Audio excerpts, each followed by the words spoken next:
जसे जागे झाल्यावर आपले एकत्व उरते व हेही जसे ज्याचे त्याला समजते, प्रकाश करणारा जो सूर्य व ज्या पदार्थाला प्रकाशित करावयाचे तो पदार्थही तोच आहे आणि प्रकाशक व प्रकाश या दोहोंमधील अभेदही तोच जाणतो, तसा जाणण्यास योग्य अशा पदार्थांचा नाशानंतर केवळ जाणणारा उरतो, हेही ज्याला समजते असा जो तोही मीच आहे असे जो समजतो त्याला अर्जुना आपल्या अभेदपणाचा जाणणारी ज्ञानकला तीही मी ईश्वर आहे तोही मीच आहे असे तो समजतो. मग अद्वैत व अद्वैत या पलीकडील जो आत्मा तोच निसंशय मी आहे असे समजून ते ज्ञानही जेथे मुरून जाते तेव्हा जागे झाल्यावर जे आपल्याला आपले स्वरूप दिसते तेही नाहीसे होऊन कोणती स्थिती प्राप्त होते तेही जसे सांगता येत नाही, किंवा सोन्याचे सोनेपण दृष्टीने पाहता क्षणी अलंकाराची आटणी न करता आटणी केल्याप्रमाणे होते, अथवा मिठाचे पाणी होते परंतु त्या पाण्यात खारटपणा राहतो, तोही जिरून गेल्यावर जसा मीठपणा नाहीसा होतो तसा मी व तो हा भेद असतो, तोही पूर्ण आनंदाने भरात एकत्र होऊन मद्रूपी लय पावतो आणि तोही दुसरा भास जेथे नाहीसा होतो तेथे मी हा शब्द कोठे उरणार, असा मी नाही व तोही नाही असे जे माझे स्वरूप त्या ठिकाणी तो ऐक्य पावतो. कापूर जाळता क्षणी जसे अग्नीचेही नाव नाहीसे होते व मग कापूर व अग्नी याहून मिश्र जे आकाश तेच उरते, किंवा एकांत एक वजा केली असता बाकी जसे शून्य उरते तसा आहे व नाही याची वजाबाकी केली असता बाकी मीच उरते, त्या ठिकाणी ब्रह्म आत्मा ईश या बोलण्यालाही जागा राहत नाही व काही न बोलणे यालाही तेथे ठिकाण ठाव नाही. न बोलणे हे न बोलून मग तोंडभर बोलले जाते, तसे ज्ञान व अज्ञान टाकून जे जाणले जाते तशा स्थितीत बोधाने जाणून आनंदाने आनंद भोगून सुखाने सुखाचाच अनुभव येतो. मग लाभात लाभाची भर पडून प्रकाशाने प्रकाशास आलिंगन देऊन आश्चर्य आश्चर्यात उभेच बुडून जाते. श्रम विश्रांती पावून विश्रामही विश्रांतीसे येतो व अनुभवानेच संकोच पावतो. फार काय सांगावे, क्रमयोगाच्या सुंदर वेलीचे सेवन केल्यामुळे त्याला मद्रूप प्राप्तीचे सुंदर फळ मिळते. हे किरीटी, क्रमयोगरूपी चक्रवर्तीच्या मुकुटावरील ज्ञानरूप रत्न मी होतो व माझी मुकुटावर ते रत्न शोभते, किंवा क्रमयोगरूपी देवळाच्या मोक्षरूपी कळसावरील अवकाशाचा प्रसार तो होतो, अथवा संसाररूपी अरण्यातील क्रमयोगरूपी राजमार्गाने माझ्या ऐक्यरूपी गावात प्रविष्ट होतो. फार काय सांगावे, क्रमयोगाच्या ओघाने भक्ती ज्ञानरूपी गंगा ही आनंदरूपी समुद्र जो मी त्याला येऊन मिळतो. हे मर्मज्ञ अर्जुना, असा या क्रमयोगाचा महिमा आहे म्हणून मी वारंवार त्याचे वर्णन तुझ्याजवळ करीतो, परंतु देश काल व पदार्थ यांच्या अनुकूलतेने मला साध्य करून घेण्याचा हा मार्ग नसून केवळ मी सर्वांना आपोआप प्राप्त होण्याचा हा क्रमयोग मार्ग आहे. म्हणून माझ्या प्राप्तीकरिता शीन न घेता मी या क्रमयोग उपायाने खरोखर सहज प्राप्त होतो. माझ्या प्राप्तीचा उपाय समजण्याकरिता गुरु व शिष्य हा संप्रदाय खरोखर अनादि सिद्ध आहे. अरे अर्जुना, पृथ्वीच्या पोटात द्रव्य सिद्ध आहे, तसेच काष्ठात अग्नी व कासेत दूध याही गोष्टी सिद्ध आहेत, परंतु या गोष्टी सिद्ध आहेत तरी त्याचा लाभ होण्याकरता उपाय करावे लागतात. पण माझी गोष्ट विचारशील तर मी स्वतः सिद्ध माझ्या आड येणारे पदार्थ दूर करण्यास उपयोग केले पाहिजेत. ही फलप्राप्ती झाल्यावर पुन्हा उपायांची प्रस्तावना देवांनी का केली अशी जर कोणी शंका घेईल तर देवांच्या बोलण्याचा असा अभिप्राय आहे की गीतेचे सामर्थ्य असे आहे की येथे सांगितलेल्या सर्व उपायांनी मोक्षप्राप्ती होते व इतर शास्त्रात सांगितलेल्या उपायांनी प्रमाणांची सिद्धी होत नाही. त्यासारखे हे नाही. वाऱ्याने सूर्याचे आड आलेले ढग दूर होतात, परंतु त्यांच्याने सूर्य उत्पन्न करवत नाही, आणि हाताने पाण्यावरील गोंधळ दूर करता येते, पाणी करता येत नाही, ते स्वतः सिद्ध आहे. त्याप्रमाणे आत्मदर्शनाने आड आलेला जो अज्ञानाचा मळ तो इतर शास्त्रांनी नाहीसा होतो, त्याच्याने निर्मळ असे जे माझे आत्मस्वरूप ते करवत नाही ते सदा सिद्धच आहे. म्हणून सर्व शास्त्रे अज्ञानाचा नाश करण्यास योग्य आहेत. एरवी त्यांच्याने स्वतः सिद्ध आत्म्याचा बोध करवत नाही. त्या अध्यात्मशास्त्रांना खरा आत्मस्वरूपाचा निर्णय करण्याचा प्रसंग आला म्हणजे त्या शास्त्रांना ज्या ठिकाणी विचारण्यास यावे लागते ते हे गीताशास्त्रच होय. सूर्याने पूर्व दिशा अलंकृत केली म्हणजे सर्व दिशा प्रकाशित होतात. त्याप्रमाणे सर्व शास्त्रांना आधारभूत जी शास्त्रश्रेष्ठ गीता तिच्या योगाने सर्व शास्त्रे सनाथ झाली आहेत. फार काय, परंतु गीतेने मागील अध्यायात पुष्कळ उपाय सांगितले आहेत की ज्या योगाने आत्मा आपले हस्तगत होईल. परंतु प्रथम एकदा ऐकल्याने अर्जुनाला हे कळेल किंवा नाही हा भाव कळकळीने श्रीहरीने मनात धरून एकदा ऐकल्याने तोच अर्थ शिष्याच्या ठिकाणी दृढ होण्याकरता मोकळ्या मनाने एक वेळ पुन्हा सांगतात. आणखी गीता समाप्त होण्याचा प्रसंग आलेला आहे म्हणून आरंभापासून शेवटपर्यंतचा एकच अर्थ प्रतिपादन केलेला आहे असे दाखवितात. किंवा ग्रंथाच्या मध्यांतरी नाना अधिकार प्रसंगाचे अनेक सिद्धांत सांगितलेले आहेत तरी पूर्वापार संबंध मनात न आणून गीतेमध्ये अनेक सिद्धांत आहेत असे जर कोणी मानिल तर महासिद्धांताचे एकंदर ऐक्य करून त्यांच्या पोटात अनेक सिद्धकांत युक्ती मिळवून आरंभलेली गीता संपवतात. या गीताशास्त्रात अविद्येचा नाश ही मुख्य भूमी व मोक्षाचा लाभ ही तिचे फळ या दोन गोष्टी होण्याला ज्ञान हे केवळ साधन होय. केवळ ज्ञान नाना प्रकारे ग्रंथात सांगून ग्रंथाचा विस्तार झालेला आहे. ते ज्ञान आता एक दोन शब्दांनी सांगतो. म्हणून उपायाने मिळणारी वस्तू हातात आली म्हणजे वस्तू प्राप्त होण्याचे साधन देवांनी पुन्हा एवढ्याकरिताच सांगितले. मग देव म्हणतात, हे सुभटा तो क्रमयोगी अशा निश्चयाने मद्रूप होऊन माझे स्वरूपी मिळतो. सकर्मानुष्ठान रूपी सुंदर पुष्पांनी माझी चांगली पूजा केल्यावर मला प्रसन्न करून घेऊन ज्ञाननिष्ठेचा प्रसाद तो मिळवतो. ती ज्ञाननिष्ठा ज्यांच्या हातात आली आहे तेथे माझ्या परमभक्ती उल्हासित होते आणि त्या भक्तीचा भजने करून माझ्याशी ऐक्य पाहून तो सुख भोगतो. आणि विश्वाला प्रकाशित करणारा मी जो आत्मा त्यात जो सर्व भावे करून अनुसरला मिठाने आपला लोभ सोडून पाण्याचा आश्रय केला म्हणजे जसे ते जलरूपच होते किंवा आकाशामध्ये वायू फिरून पुन्हा आकाशातच ऐक्य पावते तसा बुद्धीने व काया वाचा मनाने जो माझा आश्रय करून राहतो त्याच्या हातून एखादे वेळी कदाचित निषिद्ध ही कर्म घडले परंतु महानदी किंवा रस्त्यातील घाणेरडे पाणी या गंगेचा संबंध झाला म्हणजे जशी ती गंगा रूप होतात तसा माझा आश्रय करणाऱ्या भक्ताला शुभ किंवा अशुभ कर्माने दोष लागत नाहीत. अथवा मैलागिरी चंदना अथवा दुसरे रायवळ लाकूड हा भेद वेतोच असतो. जो जोपवेतो त्याच्या अग्नीशी संबंध झाला नाही. किंवा हिनकट अथवा 16 रुपये दराचे सोने हा भेद सोन्यामध्ये तोपर्यंत असतो की जोपर्यंत परिशाची संबंध झाला नाही. त्याप्रमाणे सोने व अशुभ हा भेद तोपर्यंत असतो की जोपर्यंत सर्वत्र माझा प्रकाश झाला नाही. अरे जोपर्यंत सूर्याचा गावात प्रवेश झाला नाही तोपर्यंत रात्रंदिवस प्रकाश झाला नाही. अरे जोपर्यंत भेट झाली म्हणजे त्याची सर्व कर्मे नाही तशी होऊन सायुज्य पदावर बसतो. ज्या पदाचा देशाने कालाने व स्वभावाने कधी नाश होत नाही ते अविनाश पद त्याला प्राप्त होते. फार काय सांगावे अर्जुना. मी जो आत्मा त्या माझी प्रसन्नता ज्याला प्राप्त झाली आहे त्याला प्राप्त होणार नाही असे समजून कोणता लाभ आहे. यास्तव धनंजया तू आपले सर्व कर्मे माझे ठिकाणी समर्पण कर असा संन्यास कर. परंतु हे वीरा तोच कर्माचा संन्यास वर कांती न करता विचाराच्या ठिकाणी चित्तवृत्ती ठेवून मनापासून कर. मग त्या विचाराने बळाने आपल्या कर्माहूनही वेगळे असे निर्मळ स्वरूप ते तुझ्या स्वरूपात पाहशील. आणि सर्व कर्माची जन्मभूमी जे अज्ञान माया ते आपल्याहून फार दूर आहे असे तुझ्या दृष्टीस पडेल. मग अर्जुना जशी रूपा वाचून छाया दृष्टीस पडत नाही तसे अज्ञान हे आपल्या वाचून निराळे नाही असे तुझ्या दृष्टीस पडेल.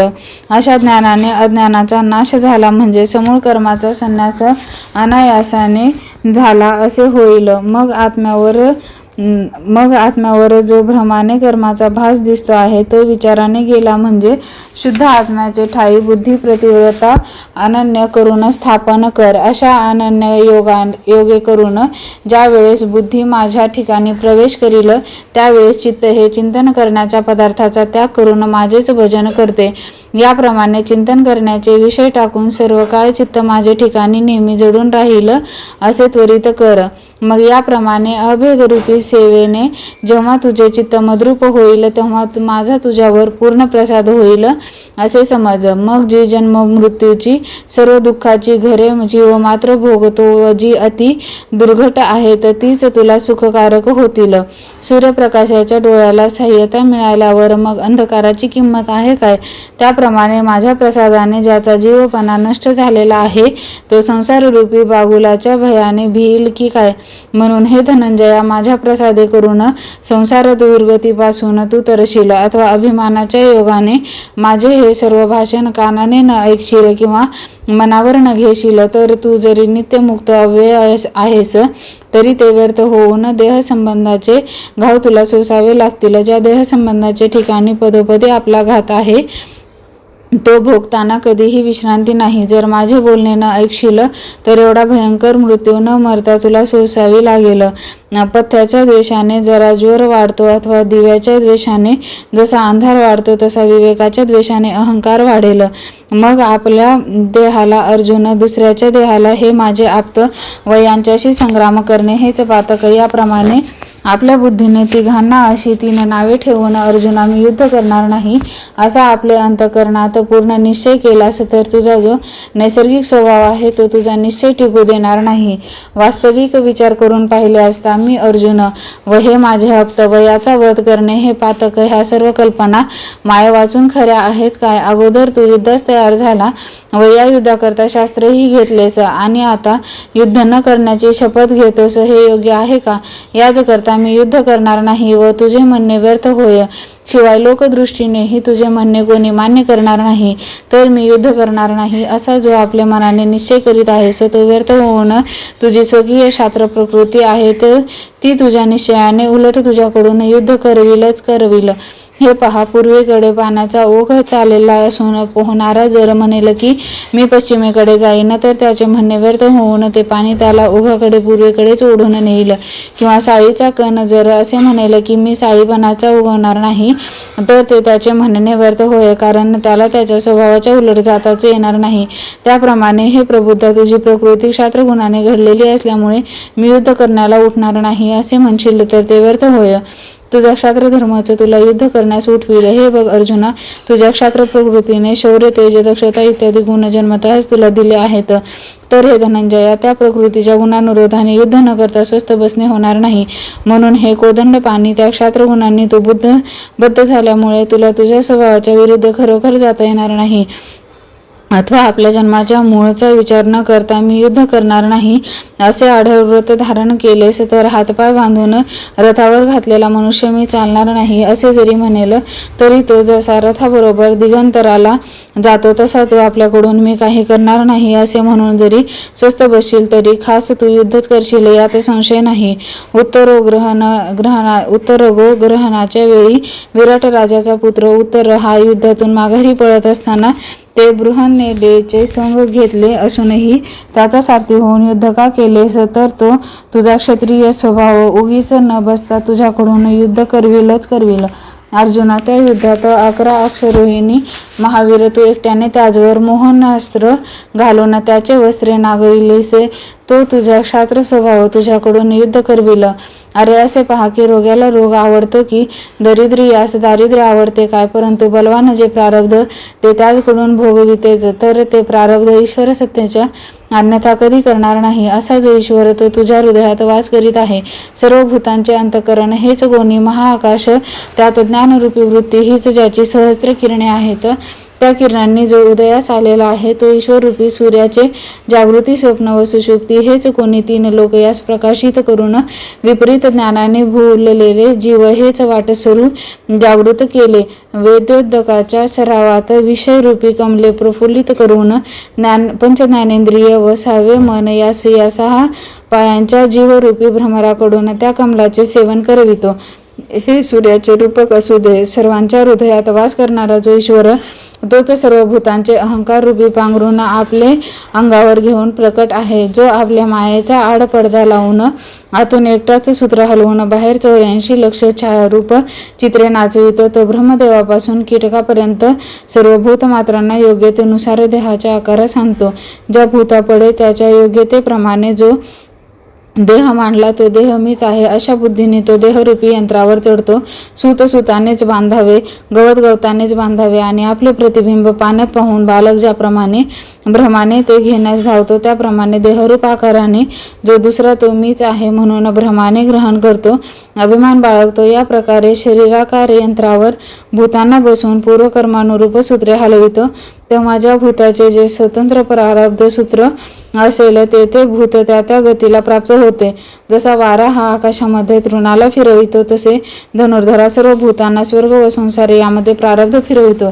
लोहचुंबकाच्या सत्तेने जसे चंद्राचे सानिध्य झाले म्हणजे समुद्राधिकांच्या चेष्टा सुरू होतात, समुद्राला भरती येते, सोमकांतमनाला पाझर सुटतो, चंद्रविकासी कमले उमलतात व चकोर पक्षांना आनंद होतो, तसा पराप्रकृतीचा योगाने अनेक भूतांना जो एक ईश्वर चेष्टवितो तो तुझ्या हृदयात वास करीत आहे. हे पंडितसुता, अर्जुनपणाचा अभिमान न करता मीपणा तुझ्या ठिकाणी उद्भवतो ते त्या ईश्वराचे खरे रूप होय. म्हणून तो ईश्वर प्रकृतीला प्रवृत्त करून तू जरी युद्ध केले नाहीस तरी तुझ्याकडून युद्ध करविल.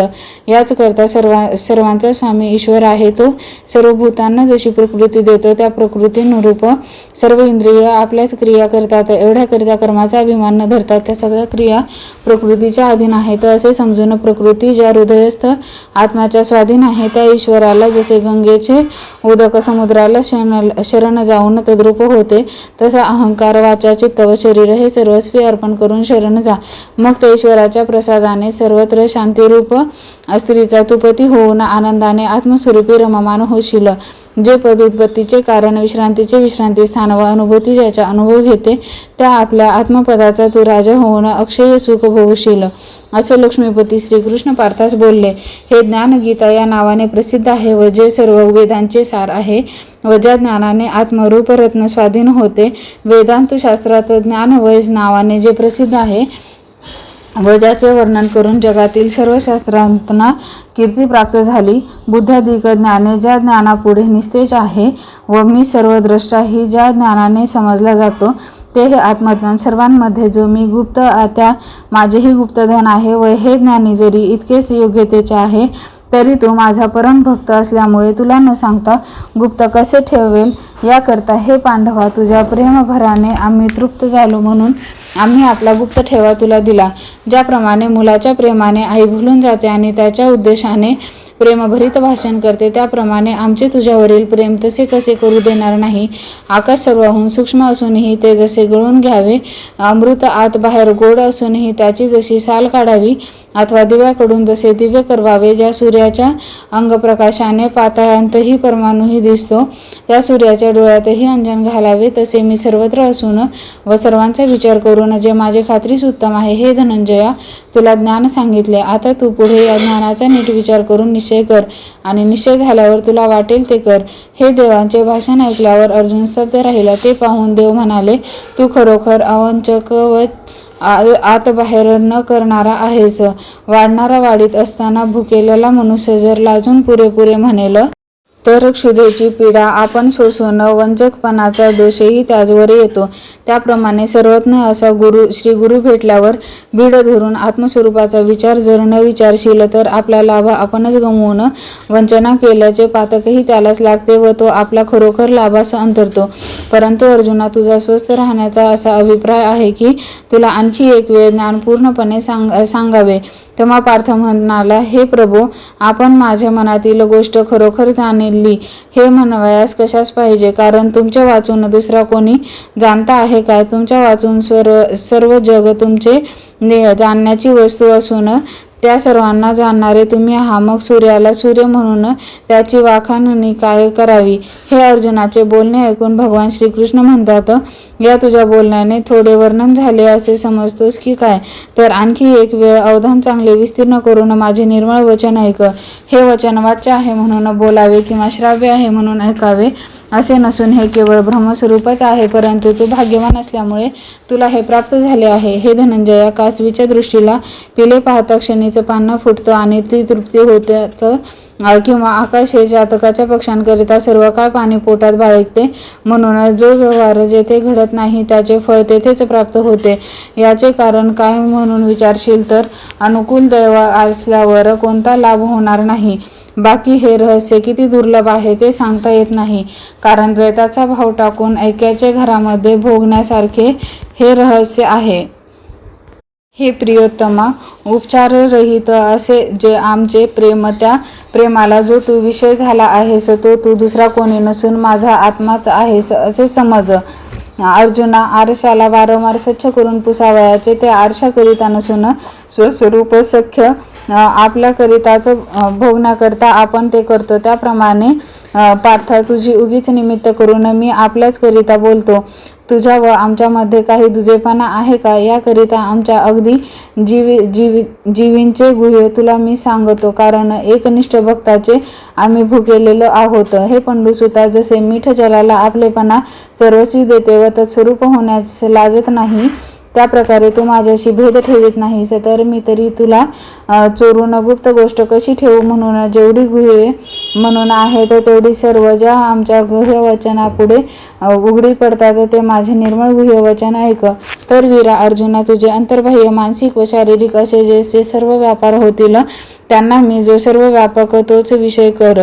वायू ज्याप्रमाणे सर्व बाजूंनी आकाशास मिळवलेला असतो त्याप्रमाणे तू जी सर्व कर्म करशील ती माझी प्रीत्यर्थच कर. फार काय सांगावे, तू आपले मन माझे एकटे राहण्याचे स्थान कर आणि तू आपल्या कानाने माझ्या गुणांचे श्रवण कर. आत्मज्ञानाने युक्त असे जे संत जे माझीच रूपे आहेत त्यांचे ठिकाणी तुझी दृष्टी कामिनी स्त्रीवर जशी लुब्ध असते तशी ठेव. वस्तुमात्राचे वस्तीस्थान जो मी माझी जी निर्मळ नामे ती जगण्याकरिता तू आपल्या वाणीच्या वाटेला लाव. हातांनी जी जी कृत्य करशील किंवा पायाने जिकडे जाशील त्या सर्व क्रिया माझ्याच करिता कर.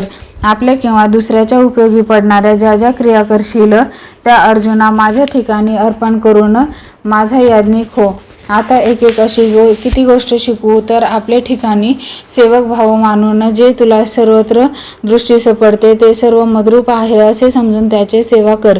आणि प्राणीमात्राच्या ठिकाणी द्वैतभाव नाहीसा होऊन सर्वत्र ठिकाणी मीच आहे असं तुझ्या अनुभवास येऊन सर्वत्र नम्र होऊन वंदन कर. एवढ्याने माझा अत्यंत आश्रय तुला प्राप्त होईल.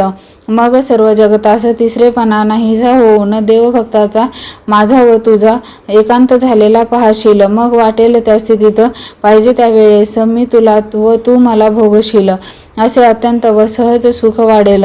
आणि अर्जुना, तिसरेपणा जगभाव आडवा येतो तो नाहीसा झाला म्हणजे तू माझाच आहेस म्हणून मला प्राप्त होशील. जलाचा नाश झाल्यावर जलातील प्रतिबिंबाला मूळबिंबास येऊन मिळण्यास काही हरकत होते काय? तसेच वारा आकाशास किंवा लाटा समुद्रास मिळण्यास कोणाची अडचण असते काय? म्हणून ती आणि मी हा जो भेद देहभेदामुळे दिसतो आहे तो भेद नाहीसा झाल्यावर तू मद्रूप होशील. या माझ्या बोलण्याविषयी खरे किंवा खोटे अशी शंका घेऊ नको. यात जर काही फरक पडला तर तुझीच शपथ. परंतु अशी कल्पना करशील की तुझी आणवहिली म्हणजे मी मोकळाच राहून परिणाम तुझ्यावर होईल, तर असे नाही. तुझी शपथ वाहने केवळ आपल्या आत्मलिंगास हात लावणेच होय. प्रेतीची जातच अशी आहे की मनुष्यास कसलीही लाज वाटत नाही. ज्याचे बोलण्याचा कोणीच विश्वास मानित नाही त्यांनाच शपथ वाहण्याचा प्रसंग येतो. परंतु भगवान असे आहेत की ज्यांना सर्व वेद जाणतात व जे निर्भेद आहेत व ज्यांच्या सत्तेने हा सर्व जगत भास दिसतो व ज्यांच्या आज्ञेने अशी शक्ती आहे की ती काळालाही जिंकते, तो मी देव सत्यसंकल्प असून जगाच्या हिताविषयी बाबाप्रमाणे कळकळ बाळगणारा आहे. त्या मी शपथ वाहण्याची खटपट का करावी, परंतु अर्जुना तुझा जो मला अतिशय छंद लागला आहे त्या योगाने मी आपले देवपणाचे ब्रीद टाकून भक्त झाल्यामुळे अर्धा आहे व तुला माझा छंद लागून तू मद्रूप झाल्यामुळे तू सगळा आहेस. हे धनंजया, राजाही आपल्या कार्याकरिता जशी प्रधानादी आपल्या मंडळीबरोबर त्याच्यावर आपल्यावर विश्वास बसण्याकरता आपली शपथ आपण वाहतो तसा हा प्रकार होय. त्यावेळेस अर्जुन म्हणतो की हे देवा, हे अचाट बोलणे बोलावयाचे प्रयोजन नाही. केवळ तुमच्या नामस्मरणानेच आमची सर्व कार्य सिद्धीस जातात असे असता यावर आपण सांगता आणि यामध्ये शपथही वाहता, या आपल्या विनोदाला काही पार आहे काय? कमलवनाला सूर्याचा यत्किंचित प्रकाश जरी प्राप्त झाला तरी ते एकदम प्रकाशित होते. असे जरी आहे तरी सूर्य आपल्या सामर्थ्याने सर्व जगताला एकंदर प्रकाशपूर्ण अंशाने वृष्टी करतो, परंतु त्यामध्ये पृथ्वी संपूर्ण जलाने परिपूर्ण करून जलाच्या ओघाने समुद्राचीही भरती होते. एवढे त्याच्या औदार्याचे सामर्थ्य आहे. म्हणून हे कृपानिधे, तुमच्या औदार्याला सीमा नाही, परंतु मला निमित्त मात्र करून जगदुद्धार होण्याकरिता आपण हे एवढे ज्ञान सांगितले. तेव्हा देव म्हणाले की आता ही तुझी स्तुती पुरे कर, परंतु तुला जो उपाय सांगितला त्या उपायाने तू खरोखर मद्रूप होशील. हे धनंजया, मीठ समुद्रात पडल्यावर जो जो क्षण जाईल तो ते विरेल, परंतु उरण्याचे काही कारण आहे काय? तसे सर्व प्रकारे सर्वत्र माझे भजन केले असता सर्वत्र मीच आहे अशी तुझी बुद्धी झाली म्हणजे अहंकार समूळ नाहीसा होऊन ते मद्रूप होशील. या प्रकारे कर्मापासून ज्ञानाने माझी प्राप्ती होईपर्यंत उपायांचे प्रकार स्पष्ट तुला सांगितले. हे पंडुसुता, अगोदर सर्व कर्मे ईश्वरार्पण करावी म्हणजे सर्व ठिकाणी ईश्वर आहे अशी भावना होते. मग माझ्या प्रसादाने माझे ज्ञान प्राप्त होते व ज्ञानाने माझ्या शुद्ध स्वरूपामध्ये सत्यते मिळून जाते. मग पार्था, माझ्या स्वरूपात मिळाल्यावर साध्य व साधन हे लय पावते. असे झाल्यावर तुला काही करण्याचे उरणार नाही. तर तू आपली सर्व कर्मे सर्व काळ मला अर्पण केलीस तर म्हणून माझी प्रसन्नता आज तुला मिळाली आहे. म्हणून त्या प्रसन्नतेच्या बळाने युद्धाचे प्रसंगाची अडचण न जुमानता तुला मी एकदम भाळलो. गीता या नामे करून जे दृष्टांत व युक्ती यांसह ज्ञान तुला सांगितले त्या ज्ञाने करून प्रपंच भेदासह अज्ञान नाहीसे होईल व मी एकत्र करून तुला प्राप्त होईन. तुला मी आपले ज्ञान नाना प्रकारे जे सांगितले त्या ज्ञाने करून धर्माधर्माला प्रसवलेले जे अज्ञान ते टाकून दे. जशी आशेपासून सर्व दुःखे प्राप्त होतात व निंदेपासून सर्व पातके उत्पन्न होतात व दुर्दैवे करून दारिद्र्य प्राप्त होते, तसे स्वर्ग व नरक हे प्राप्त होण्यास साधनीभूत जे धर्म व अधर्म ते ज्या अज्ञानापासून उत्पन्न होतात त्या अज्ञानाचा या ज्ञानाने समूळ नाश करून टाक.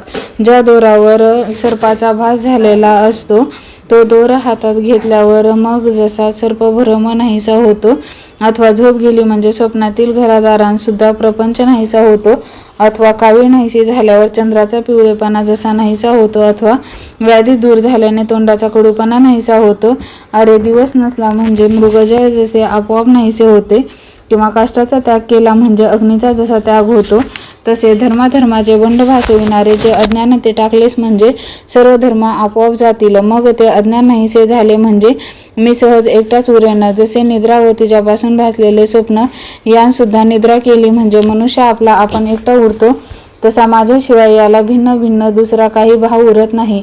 मग तो मीच आहे अशा बुद्धीने माझ्या स्वरूपी ऐक्य पावतो. आपलेपणा भेद न ठेवून माझे एकत्व जे जाणणे त्यालाच मला शरण आला असे म्हणावे. जसे घटोपाधीने घटाकाश वेगळे दिसते व घटनाश झाल्यावर घटाकाश महाकाशात ऐक्य पावते, तसे मला शरण आलास म्हणजे माझ्या स्वरूपाशी ऐक्य पावशील. सुवर्णाचा मणी सुवर्णाशी जसा ऐक्यरूप असतो अथवा पाण्याची लाट जशी पाण्याशी ऐक्यरूपाने असते तशा रीतीने हे धनंजया तू मला ऐक्यते करून शरण ये. या वाचून बडवानल समुद्राला शरण जाऊनही जसा नाश करतो तसा मला शरण येऊन माझ्याशी द्वैत भावाने वागण्याचा विरुद्ध मार्ग टाकून दे. मला शरण येऊन जीवाभावाने वेगळा राहतो असे बोलण्याला त्याची बुद्धी कशी लाजत नाही, म्हणून त्याचा बोलण्याचा धिक्कार असो. हे धनंजया, राजाने जवळ जी बाळगलेली यत्किंचित वाटिक असते ती त्याच्याशी संबंध झाल्याने त्याची बरोबरी पावते. मग मी जे विश्वाचा ईश्वर, त्याची माझी भेट झाल्यावर जीवदशेचा बंधन तुटत नाही असे घाणेरडे भाषण ऐकून देखील नको. याकरिता मी होऊन मग माझी भक्ती सहज होईल. अशी भक्ती या ज्ञाने करून प्राप्त करून घे. मंथन करून ताकातून लोणी वेगळे काढल्यावर पुन्हा जरी ताकात घातले तरी ते काही केल्याने त्यात मिळत नाही. त्याप्रमाणे अद्वितीय बोधाने तू मला शरण आल्यावर तुला धर्माधर्माचा स्पर्श होणार नाही. लोखंड उभे खुंटीस अलग अडकविले तरी त्याला तांब चढते. तेच परिसाच्या स्पर्शाने सोने झाल्यावर पुन्हा मातीत पुरून ठेवले तरी त्याला तांब चढत नाही. फार तर काय, काष्टमथून काढलेले अग्नी पुन्हा जरी लाकडाचे पेटीत कोंडून ठेवला तरी तीत जसा राहत नाही. अर्जुना, सूर्याला असा अंधार भेटत नाही किंवा जागे झाल्यावर स्वप्नदृष्टीस पडत नाही, तसे माझ्याशी ऐक्य पावल्यावर सर्वस्वरूप असा जो मी त्या माझ्या वाचून दुसरे काही करण्यास कारण आहे काय? याकरिता पाप पुण्याची किंवा धर्माधर्माची चिंता करू नको. तुझे पाप व पुण्य मीच होईन. समजल्यास सर्व बंध देणारे असे जे पाप त्याचे हे लक्षण होय की माझ्याहून भिन्नपणाने उरणे. ते पाप माझ्या ज्ञानाने नाश पावेल. हे विचारशील अर्जुना. उदकात मीठ पडले म्हणजे ते आपण नाहीसे होऊन सर्व जलरूप होते. त्याप्रमाणे तू अनन्य भावाने मला शरण आलास म्हणजे मद्रूपच होशील. हे धनंजया, या योगाने तू सर्व आपोआप बंधापासून सुटशील. याकरिता मला जाणून तू माझी प्राप्ती करून घे, म्हणजे मी सर्व बंधापासून तुला मुक्त करीन. म्हणून हे सुमते, धर्माधर्माची चिंता मनात ठेवू नको.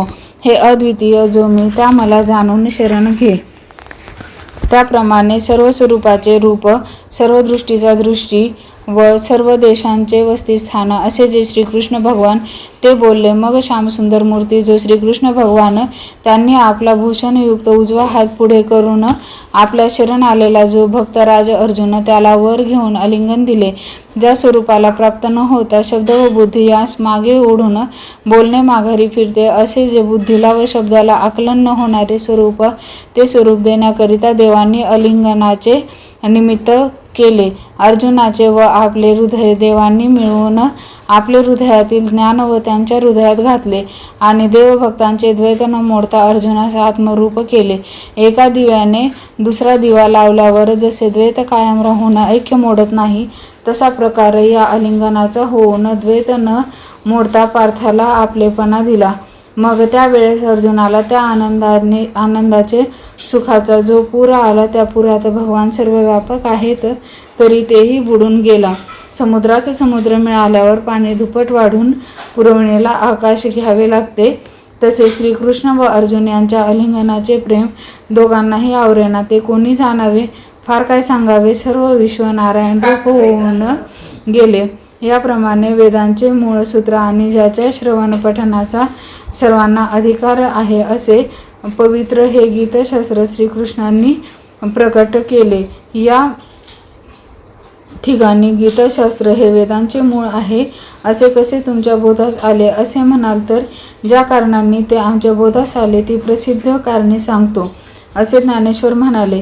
तर ज्या ईश्वराच्या श्वासोश्वासापासून वेद निघाले तो सत्यप्रतिज्ञ ईश्वर स्वमुखाने प्रतिज्ञा करून गीताशास्त्र बोलला. या कारणास्तव गीताशास्त्र हे वेदांचे मूळ आहे हे म्हणणे योग्य आहे.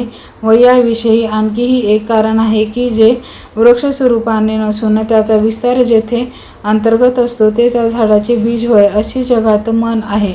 जसा वृक्ष बीजांमध्ये गुप्त रूपाने असतो तसा त्रिकांड वेद, कर्म, उपासना व ज्ञान गीतेमध्ये गुप्त रूपाने आहे. म्हणून वेदांचे बीज गीता आहे असे मला वाटते व ते उघड दिसतही आहे. जसे अंगरत्नांनी सुशोभित दिसते तशी वेदांची कर्माधिक 3 कांडे गीतेमध्ये स्पष्ट केली आहेत. ती वेदांची कर्माधिक 3 कांडे गीतेमध्ये कोणती ठिकाणी वर्णिली आहेत ती डोळ्यांनी दिसतील अशी दाखवितो, ती ऐका. तर पहिल्या अध्यायात प्रवृत्तीशास्त्राविषयी देवांनी विचार केला आहे. दुसऱ्या अध्यायात शास्त्रावर विश्वास ठेवावा हे प्रतिपादन केले आहे. हे गीताशास्त्र ज्ञानप्रधान असून मोक्ष देण्याविषयी स्वतंत्र आहे. आणि दुसऱ्या अध्यायात 2 निष्ठा रूपाने कर्मनिष्ठा व ज्ञाननिष्ठा एतद रूपाने सांगितलेली आहेत. यावर तिसऱ्या अध्यायात अज्ञानाने कर्मबंधात जो सापडलेला त्याला बंधापासून सुटून मोक्षपदावर बसवण्याविषयी जी साधने ती सांगण्याचा आरंभ केला आहे. जे देहाभिमानाने बद्ध झाले आहेत त्यांनी निषिद्ध व काम्य कर्मे टाकून विहित कर्मे निराभिमान बुद्धीने करावी, अशा रीतीने सद्भावाने कर्माचे आचरण करावे असा देवांनी 3ऱ्या अध्यायात निर्णय केला आहे. म्हणून या 4थ्या अध्यायाला कर्मकांड असे म्हणावे. त्या नित्यनैमित्तिक कर्माचे आचरण केले असता ती अज्ञानाचा कसा नाश करतील अशी इच्छा होऊन बद्ध हा मुमुक्षत्वाच्या पायरीला आला असता त्याकरता तीच सर्व कर्मे ब्रह्मापन बुद्धीने करावी असे देवाने सांगितले. जी जी विहित कर्मे कायिक वाचिक व मानसिक तू करशील ती सर्व कर्मे ईश्वर प्रसन्न करताच करून ईश्वरार्पण कर असे सांगितले. ईश्वराचे ठायी कर्मयोगाचे भजन व कथन करण्याचा प्रकार 4थ्या अध्यायाच्या शेवटी सांगण्याचा आरंभ केला आहे. तो प्रकार 11वा विश्वरूपाध्याय संपेपर्यंत कर्म ईश्वरास अर्पून ईश्वराचे भजन कसे करावे हे सांगितले आहे. तेथे 4थ्या अध्यायापासून 11व्या अध्यायापर्यंत 8 अध्यायात उपासनाकांड, देवताकांड सर्व अडचणी दूर करून येथे सांगितले आहेत आणि ईश्वर प्रसादाने व श्री गुरु संप्रदायाने कोमल अखेर खरे ज्ञान उत्पन्न होते. ते ज्ञान 12व्या अध्यायात अद्वेष्टा सर्व भूतांना या श्लोकापासून अथवा 13व्या अध्यायातील अमानित्वम इत्यादी श्लोकापासून विस्ताराने सांगितले आहे.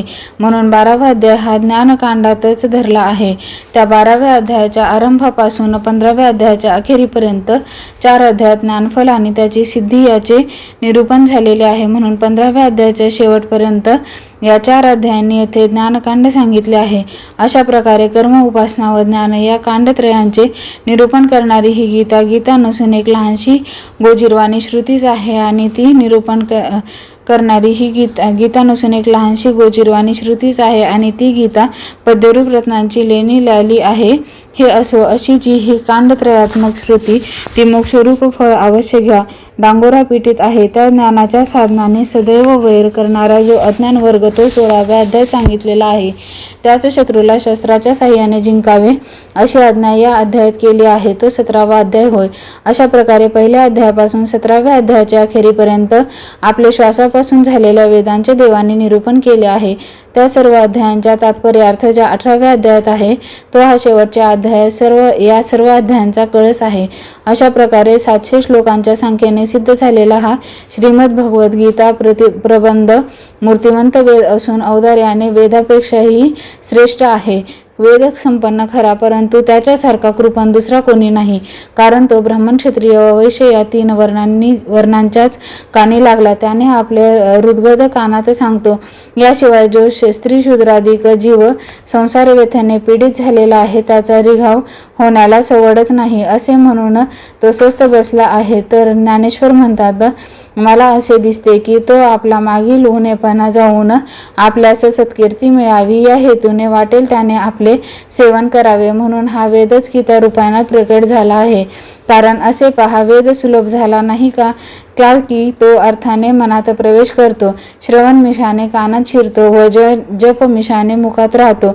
या गीतेचा नित्य जो पाठ करतो किंवा पाठ करणाऱ्याच्या संगतीने असतो अथवा पुस्तकाच्या मिशाने गीता लिहून लोकांस देतो, अशा प्रकारे प्राणी मात्राचा सरसकट संसार बाजारात मोक्षसुखाचे सदावर्त घालतो. आकाशात वास करण्याकरता, पृथ्वीवर बसण्याकरता अथवा सूर्याच्या दीप्तीचा व्यवहार होण्याकरता ज्याप्रमाणे आकाश सर्वांना आवर आहे त्याप्रमाणे गीतेचे सेवन करणारा उत्तम अधम ही निवड न करता सरसकट त्या सर्वांना मोक्षपद देऊन सर्व जगाला ती सुखी करते. एवढ्या करता आपल्या मागल्या निंदेला भ्यालेला वेद गीतेच्या पोटात शिरल्यामुळे उत्तम कीर्तीला पात्र झाला. म्हणून वेदांचीही सुसेवन करण्यास योग्य अशी ही मूर्तिमंत गीता स्वतः श्रीकृष्णांनी पंडुसूत अर्जुन याला सांगितली.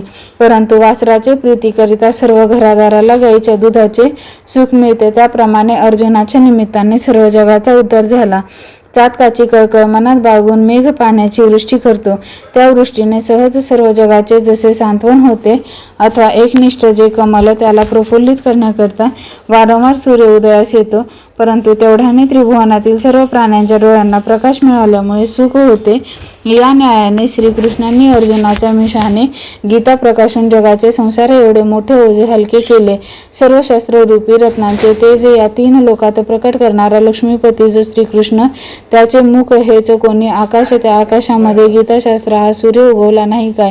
ज्या कुलात अर्जुनाने जन्म घेतला व जो या गीता ज्ञानाला पात्र होऊन सर्व जगाला ज्याने गीताशास्त्राचे आवर घातले ते कुल धन्य होय. हे असो, मग श्री सद्गुरु रूप श्रीकृष्णांनी पार्थ आपल्या स्वरूपामध्ये मिसळून गेला होता. तो द्वैत भावावर आणला. त्यावर अर्जुनास भगवान म्हणतात की तुला जे आम्ही गीताशास्त्र सांगितले ते समजले का? तेव्हा अर्जुन म्हणाला, हे देवा, आपल्या कृपेने समजले. भगवान म्हणतात, हे धनंजया, भाग्याने कदाचित ऐश्वर्याची जोड होते, परंतु जोडलेल्या ऐश्वर्याचा उपभोग कसा घ्यावा हे एखाद्यास समजते. जोडलेले ऐश्वर्य प्राप्त होऊन कसे नाहीसे होते याविषयी भगवान उत्पत्ती सांगतात की जसे क्षीरसागरा एवढे निरूपण दुधाचे भांडे मंथन करण्याला देवदैत्यांनी किती श्रम पडले, त्या श्रमाचे फळ जे अमृत तेही प्राप्त झाले, परंतु ते जतन करण्याची हातोटी चुकली. अमर व्हावे म्हणून अमृत प्राप्त करून घेतले, तो तेच दैत्यास मारण्यास कारण झाला. तर भोग कसा घ्यावा ही युक्ती जर कळाली तर नाही तर जोडलेला असा परिणाम होतो. नहुष या राजा यज्ञाधिक कष्टमय आचरण करून स्वर्गाचा अधिपती इंद्र झाला, परंतु तेथील वागणुकीची पद्धत न समजल्यामुळे भांबावून जाऊन सर्पयोनीत गेला. हे तुला माहीत नाही काय? यास्तव हे धनंजया, तू बहुत पुण्य केल्यामुळे सर्व शास्त्रांचा राजा जे गीताशास्त्र ते सांगण्यास कारण झालास. तर या शास्त्राचा जो वागण्याचा संप्रदाय आहे तो समजून घेऊन मग शास्त्राप्रमाणे त्याचे अनुष्ठान कर. एरवी अर्जुना संप्रदाय सोडून जर त्याचे अनुष्ठान करावयास लागशील तर अमृत मंथनाप्रमाणे परिणाम होईल. हे किरीटी, गाय उत्तम मिळाली तरी तिचे दूध काढण्याची हातोटी माहिती असली तरच ती दूध देईल. तसे सद्गुरूही प्रसन्न होतील व त्यांच्यापासून शिष्याला विद्याही प्राप्त होईल. परंतु संप्रदायाने गुरुपसेवा केली तरच ती फळासे येईल. म्हणून हे गीताशास्त्र प्राप्त करून घेण्याचा जो योग्य संप्रदाय आहे तो मी तुला सांगतो, तो तू आदराने ऐक. तर हे पार्था, तुला ह्या गीताशास्त्राची आस्थापूर्वक प्राप्ती झाली आहे तर ते तपोहीन मनुष्यास कधीही सांगू नको बरे. अथवा तापसीही मनुष्य असला परंतु तो गुरुभक्ती करीत नसेल तर वेदांनी जसा अंत्य ज्याला आपलेपणापासून दूर केले तसा त्याला तू दूर ठेव. अथवा यज्ञाचा अवशिष्ट भाग पुरोडाश जसा कावळा वृद्ध असला तरी त्यास घालीत नाही, तसे हे गीताशास्त्र गुरुभक्ती न करणाऱ्या तापसासही सांगू नको. किंवा शरीराने तपही करीत असून गुरु व देव यांचीही भक्ती जो करतो, परंतु श्रवणाची ज्याला इच्छा नाही, तर तप व गुरुभक्ती या 2 अंगांनी जरी तो योग्य आहे तरी श्रवणाची इच्छा नसल्यामुळे तो गीताशास्त्र ऐकण्यास योग्य नाही. उत्तम मोती असून जर त्यास वेज पाडले नसेल तर त्यात सोन्याचे सूत कसे घालता येईल? समुद्र आहे असे हे कोण नाही म्हणेल, परंतु त्यावर पाऊस पडला असता तो जसा व्यर्थ जातो, तृप्त झालेल्या मनुष्याचे पानात पक्वान्ने वाढून वाया दळवावी त्यापेक्षा तिचे पक्वान्ने क्षुधित मनुष्यास घालून आपले औदार्य का प्रकट न करावे? म्हणून सर्व रीतीने योग्य असून जर श्रवणाची इच्छा नसेल तर हे गीताशास्त्र कौतुकानेही कोणास सांगू नये. रूपविषयी डोळ्याने समजण्यास असून तो नाकाने वास घेऊन समजेल काय? ज्याची जी योग्यता असेल त्याप्रमाणे ते काम करील. म्हणून हे सुभद्रापते तपस्वी गुरु व देव यांची भक्ती करणारा असूनही जर शस्त्रश्रवणाविषयी त्यास आवड नसेल तर त्याचा त्याग करावा. अथवा तपस्वी व गुरु आणि देव यांची भक्ती करणारा असून शस्त्रश्रवणाचीही इच्छा आहे असा मनुष्य सर्व प्रकारे युक्त असलेला जरी तुला आढळला तरी सकळ लोकांचे शासन करणारा व गीताशास्त्र निर्माण करणारा जो मी, त्या मला साधारण मनुष्याप्रमाणे जो समजेल तसेच माझी व सज्जनांची छिद्रे बाहेर काढून जे निंदा करतील तेही हे शस्त्र ऐकण्यास योग्य नाहीत असे समज. त्यांची इतर सर्व सामुग्री कशी आहे म्हणशील तर रात्री दिव्याच्या ज्योतीशिवाय तेलवातीने भरलेली ठाणवही जशी व्यर्थ होय, ज्याप्रमाणे एखादा तरुण मनुष्य गोरापान असून व त्यांचे अंगावर दागिनेही घातलेले नसून जर त्याचे जीव नसेल किंवा सोन्याचे सुंदर प्रकाशित घर असून जर त्या दारात नागिन बसलेली असेल उत्तम अन्न तयार केलेले असून जर त्यात विष मिळवलेले असेल, त्याप्रमाणे हे बुद्धिमान अर्जुना, जो मी माझी व माझ्या भक्तांची निंदा करतो त्याचे तप, भक्ती व बुद्धी कपटीपणाची होय. यास्तव हे धनंजया, तो भक्त बुद्धिमान असून तपस्वीही असला, पण जर माझी व माझ्या भक्तांची निंदा करील, तरी बापा त्याला या गीताशास्त्राचा स्पर्श होऊ देऊ नको. निंदकाविषयी आणखी जास्ती काय तुला सांगू. तो जरी ब्रह्मदेवाप्रमाणे योग्य असला, तरी त्याला कौतुकानेही गीताशास्त्र सांगू नको. म्हणून हे धनुर्धरा, ज्याने तपरूपी दगडाच्या खाली पाय घालून गुरुभक्तिरूपी देवालय बांधले आहे आणि श्रवणेच्छारूपी दरवाजा नेहमी उघडा ठेवून वर अनिंदारूपी रत्नांचा उत्तम कळस लावला आहे, अशा उत्तम भक्तरूपी देवालयात गीतारूप रत्नेश्वराची स्थापना केल्यावर तुला माझी योग्यता या जगात प्राप्त होईल. कारण एक अक्षरपणाने आकार, उकार व मकार या 3 मात्रांच्या कुशीत जो ओंकार गर्भवासात अडकलेला होता, तो वेदांचे बीज जो ओंकार, तो गीतारूपी वृक्षाचा विस्तार पाहून त्यात श्लोक हे गायत्री रूपी फुले व फळे होत, अशी ही मंत्रयुक्त गीता जो माझे भक्तास सांगतो. मातेचा स्तन वाचून ज्याला जीवनास अन्य साधन नाही, अशा बालकास जशी माता भेटवावी, तशी माझ्या भक्ताची जी आदराने गीतेशी भेट करून देतो, तो मरणानंतर मद्रूपच होतो. आणि देह धारण करूनही जो जीवाचे व प्राणाने देहभावापासून अलिप्त असतो, तो मला अत्यंत प्रिय आहे. ज्ञानी, कर्मठ व तपस्वी हे जरी मला जाणतात, तरी त्या सर्वार्थ गीतार्थ जाणणाऱ्याला मला अत्यंत प्रिय आहे. हे पांडवा, जो माझ्या भक्तजनांच्या समुदायाला गीतशास्त्र सांगतो, त्याप्रमाणे या पृथ्वी तलावरचा मला दुसरा कोणी प्रिय नाही. माझ्या प्रीतीनेच आपले मन स्थिर करून जो गीताशास्त्र माझ्या भक्तास सांगतो, तो संतजनांचा मुकुटमणी होय. मला असे वाटते की मदभक्त रूप बागेतील गीतार्थ प्रतिपादन करणारा भक्त तो वसंतच होय की काय. म्हणून श्रोते मंडळींचे अंगावर नवपल्लवरूपी रोमांच उभे राहतात व मंद वाऱ्याने जसे वृक्ष हलतात, तसे त्याचे अंग आनंदाने भरात डोलत असते व नेत्ररूपी पुरुषातून जे आनंदाश्रू पडतात, ते मधुस्रावाप्रमाणे शोभतात व त्या बागेत कोकिल पक्षी जसे मधुर स्वराने गायन करतात, तशी ही श्रोते मंडळी सद्गती अंतकरणाने भगवान नामाचा जयघोष करतात.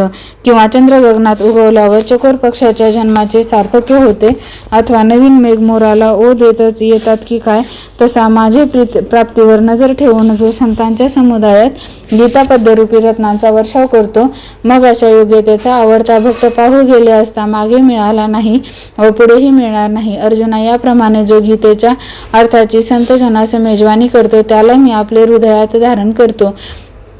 माझ्या व तुझ्या समागमात जो हा संवाद झाला, तो या पृथ्वीवर मोक्ष जिंकण्यासच आला आहे. तो सकल अर्थ प्राप्त करून देणारा आपला दोघांचा संवाद, त्यातील पदांचा विचार न करता जो केवळ पठन करतो, त्याने ज्ञानरूपी प्रज्वलित अग्नीत अज्ञानाची आहुती देऊन मी जो परमात्मा, त्याला हे सुनत अर्जुना संतोषरूपी केल्याप्रमाणे होते.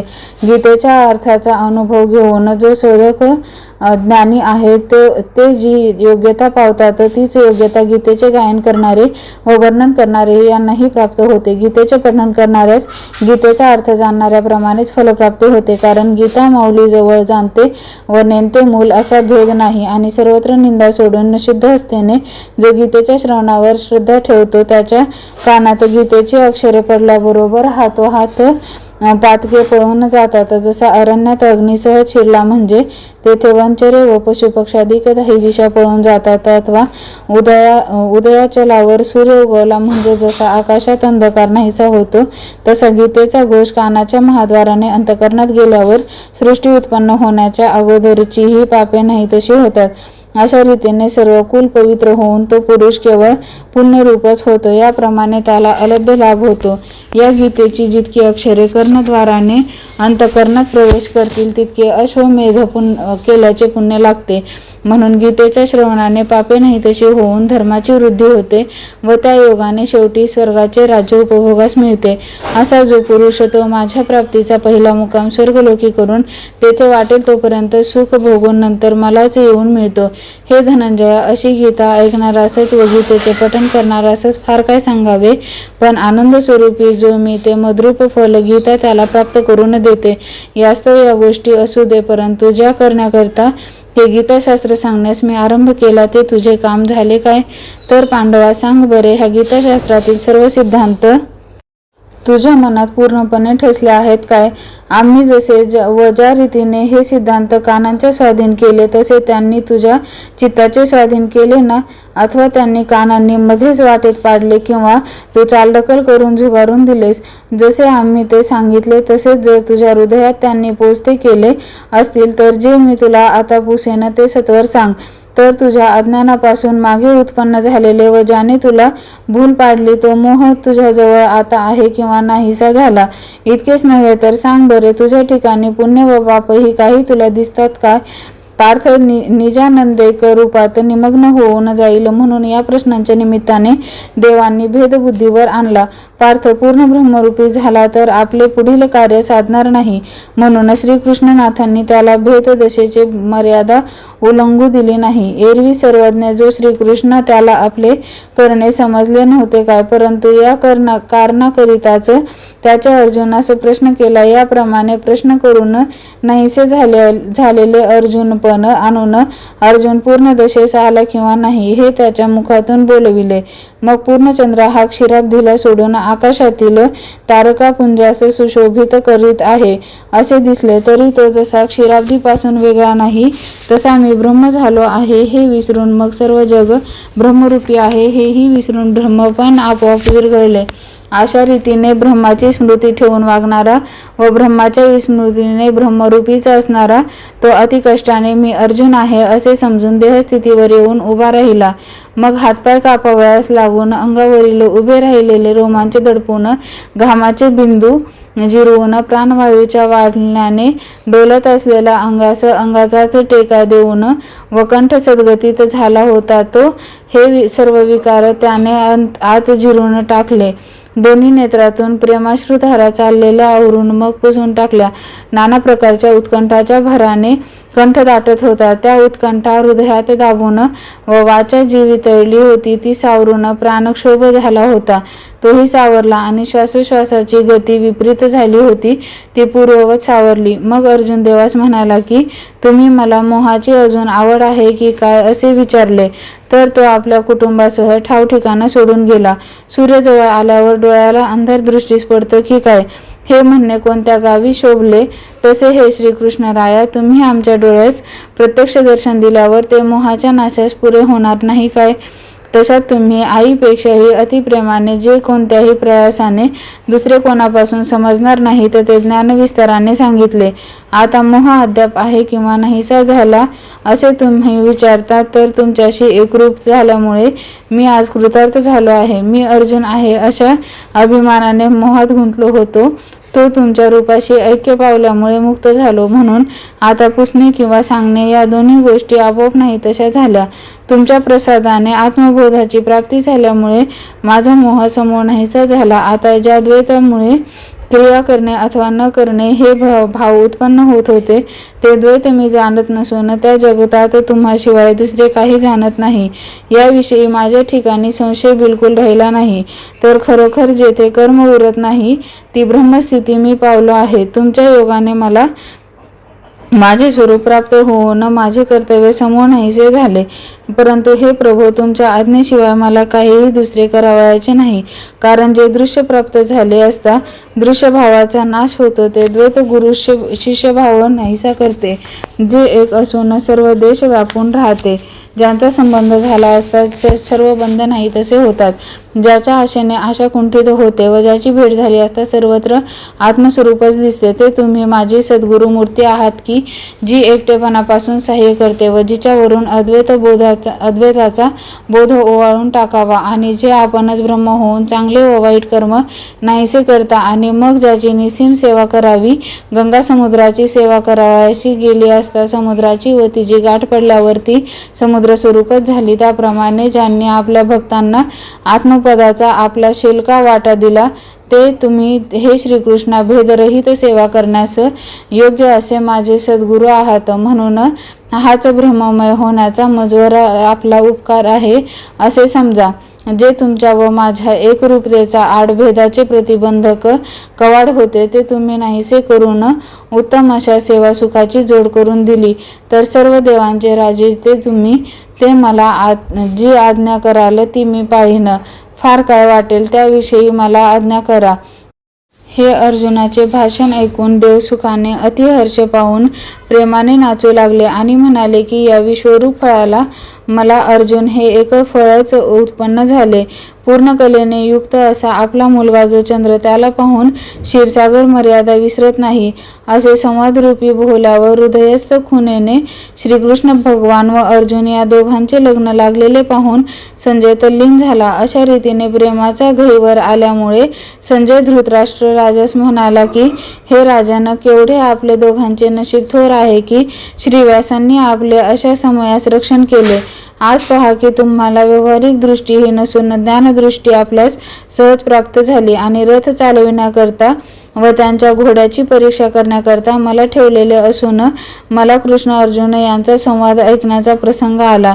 युद्धाचा घोर प्रसंग सुरू असून दोन्ही पक्षांकडील योद्धे आपणच होऊन जय व अपजय कोणाचाही झाला तरी तो आपलाच होय. एवढ्या संकटसमयी केवढा महान अनुग्रह की ज्याच्या योगाने ब्रह्मानंदाचा उघड उपभोग घ्यावयास सापडतो. हे संजयाचे भाषण ऐकून दगडावर चंद्राचे किरण पडले तरी जसा त्याला पाजर फुटत नाही तसा धृतराष्ट्र राजा स्वस्थ बसून त्याच्या मनास काळी इतकाही द्रव आला नाही. अशी राजाची स्थिती पाहून संजयाने त्याच्याशी भाषण करण्याचे टाळले, परंतु तो सुखाच्या भराने वेडा होऊन बोलू लागला. हर्षाच्या भराने भुलून गेल्यामुळे धृतराष्ट्राशी संजयाने भाषण केले. एरवी ते ऐकण्याची राजाची योग्यता नाही असे तो जाणत होता. मग म्हणाला की हे धृतराष्ट्र राजा, तुझा पुतण्या जो अर्जुन तो असे बोलल्यावर श्रीकृष्णास परमानंद झाला. राजा, पूर्व समुद्र व पश्चिम समुद्र ही नावे मात्र वेगळीच आहेत, परंतु उदकाच्या दृष्टीने ते जसे एकच आहेत तसे श्रीकृष्ण व अर्जुन हे देहाच्या दृष्टीने भिन्न आहेत. परंतु त्यांच्या झालेल्या भाषणात तो भेद उरला नाही. दोन आरसे स्वच्छ करून समोरासमोर ठेवल्यावर जसे एकमेकात एकमेकांचे रूप दिसते तसा देवासह अर्जुन देव आपले स्वरूपात पाहू लागले व अर्जुनासह देव अर्जुन आपले स्वरूपात पाहू लागला व तो देवांचा देव हा भक्तांकरता विचार करून आपल्या स्वरूपाकडे पाहू लागला. तो त्यात भक्तांचेही स्वरूप दिसू लागले. द्वैतभाव मुळीच उरला नाही. म्हणून श्रीकृष्ण भगवान व अर्जुन ऐक्याच्या भरात निमग्न झाले. आता दोघांमधील भेद जर नाहीसा झाला तर दोघांचे प्रश्न व उत्तरे होणारच नाहीत व तोच जर भेद नाहीसा होणार नाही तर संवादाचे सुख कुठून मिळणार. असे द्वैतपणाचे भाषण चालले असता त्यात द्वैत नाहीसे झाले व ते श्रीकृष्ण भगवान व अर्जुन यांचे भाषण मी ऐकले. दोन आरसे स्वच्छ समोरासमोर ठेवले असता कोण कोणाला पाहतो याची कल्पना कशी करावी, अथवा दिव्यासमोर दुसरा दिवा ठेवला असता कोणता प्रकाशक व कोणता प्रकाश यावर उजेड पडावयाची ती वस्तू हे कोणी जाणावे, किंवा सूर्यासमोर दुसरा सूर्य उगवला असता अमुक प्रकाशक व अमुक प्रकाश असे कोण म्हणेल. श्रीकृष्ण व अर्जुन हे संवादाच्या भरात इतक्या ऐक्यास पावले की त्यांचा विचार करू लागले असता तो जागच्या जागी बंद राहतो. दोन नद्यांचे प्रवाह मिळत असता त्या दोहास बाजूस करण्याकरता मीठ मध्ये ठेवले तर त्या मिठास एक क्षणात जसे पाणीच व्हावे लागते, तसे श्रीकृष्ण व अर्जुन यांचे जे भाषण झाले ते ध्यानात धरतानाही माझीही स्थिती तशीच झाली. इतके संजय भाषण करीत आहे तोच अष्टसात्विक भावांनी त्याचा संजयपण हिरवून नेला. अंगावर जो रोमांच उभे राहू लागले तो सुरकुत्या पडल्या. स्तब्धपणा येऊन घाम सुटून त्याहीपेक्षा कंप विशेष वाढला. अद्वयानंदाच्या भराने दृष्टी ब्रह्मानंदमय होऊन प्रेमाश्रू वाहू लागले. जणू काय ते अश्रू नसून ब्रह्मानंदाला पाझरच सुटले आहे. त्याचे पोटात काही एक मावेनासे होऊन कंठ दाटून आला व श्वासोश्वासामुळे तोंडातून शब्द बाहेर पडेना. फार काय अष्टसात्विक भावाने संजयाची अतिशय बोबडी वळली आणि श्रीकृष्ण व अर्जुन यांच्या संवाद सुखाचा संजय हा चव्हाटाच झाला. त्या सुखाची अशी जात आहे की त्याच्या योगाने आपोआप शांती उत्पन्न होते. म्हणून संजय पुढे सहज देहभानावर आला तेव्हा संजयाचे आनंदाचे भरते कमी झाल्यावर तो असे म्हणाला की उपनिषदांनाही जे गुह्य ठाऊक नाही ते श्रीव्यासांच्या प्रसादाने मला ऐकण्यास मिळाले. ते गुह्य ऐकल्याबरोबर ब्रह्मभावाची मिठी पडून मी व तू या भावासह वर्तमान सृष्टी बुडून गेली. हे सर्व योग मार्ग ज्या ठिकाणी येऊन मिळतात असा जो श्रीकृष्ण भगवान त्याचे वाक्य श्रीव्यासांच्या कृपेने मला स्वस्थ झाले. अहो, अर्जुनाच्या निमित्ताने श्रीकृष्ण भगवान आपणच अर्जुन रूप होऊन आपल्यालाच उद्देशून बोलले. ते बोलणे ऐकण्यास माझे कान योग्य झाले तर श्री गुरूंच्या अद्भुत सामर्थ्यांचे काय वर्णन करावे.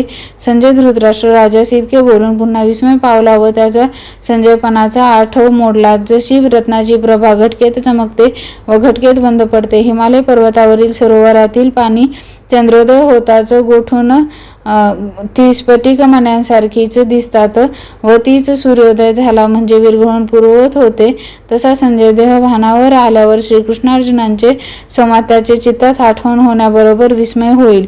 मग त्या आनंदाच्या भरात उभा राहून संजय धृतराष्ट्रास म्हणाला, हे राजा, श्रीहरीचे विश्वरूप पाहून देखील तुला आनंद न होता तू स्वस्थ का बसलास. जे विश्वरूप न पाहताही दिसते, जे नाही म्हटले तरी ज्याचे अस्तित्व बुडत नाही व विसरू म्हटले तरी आठवते, ते चुकविता कसे येईल.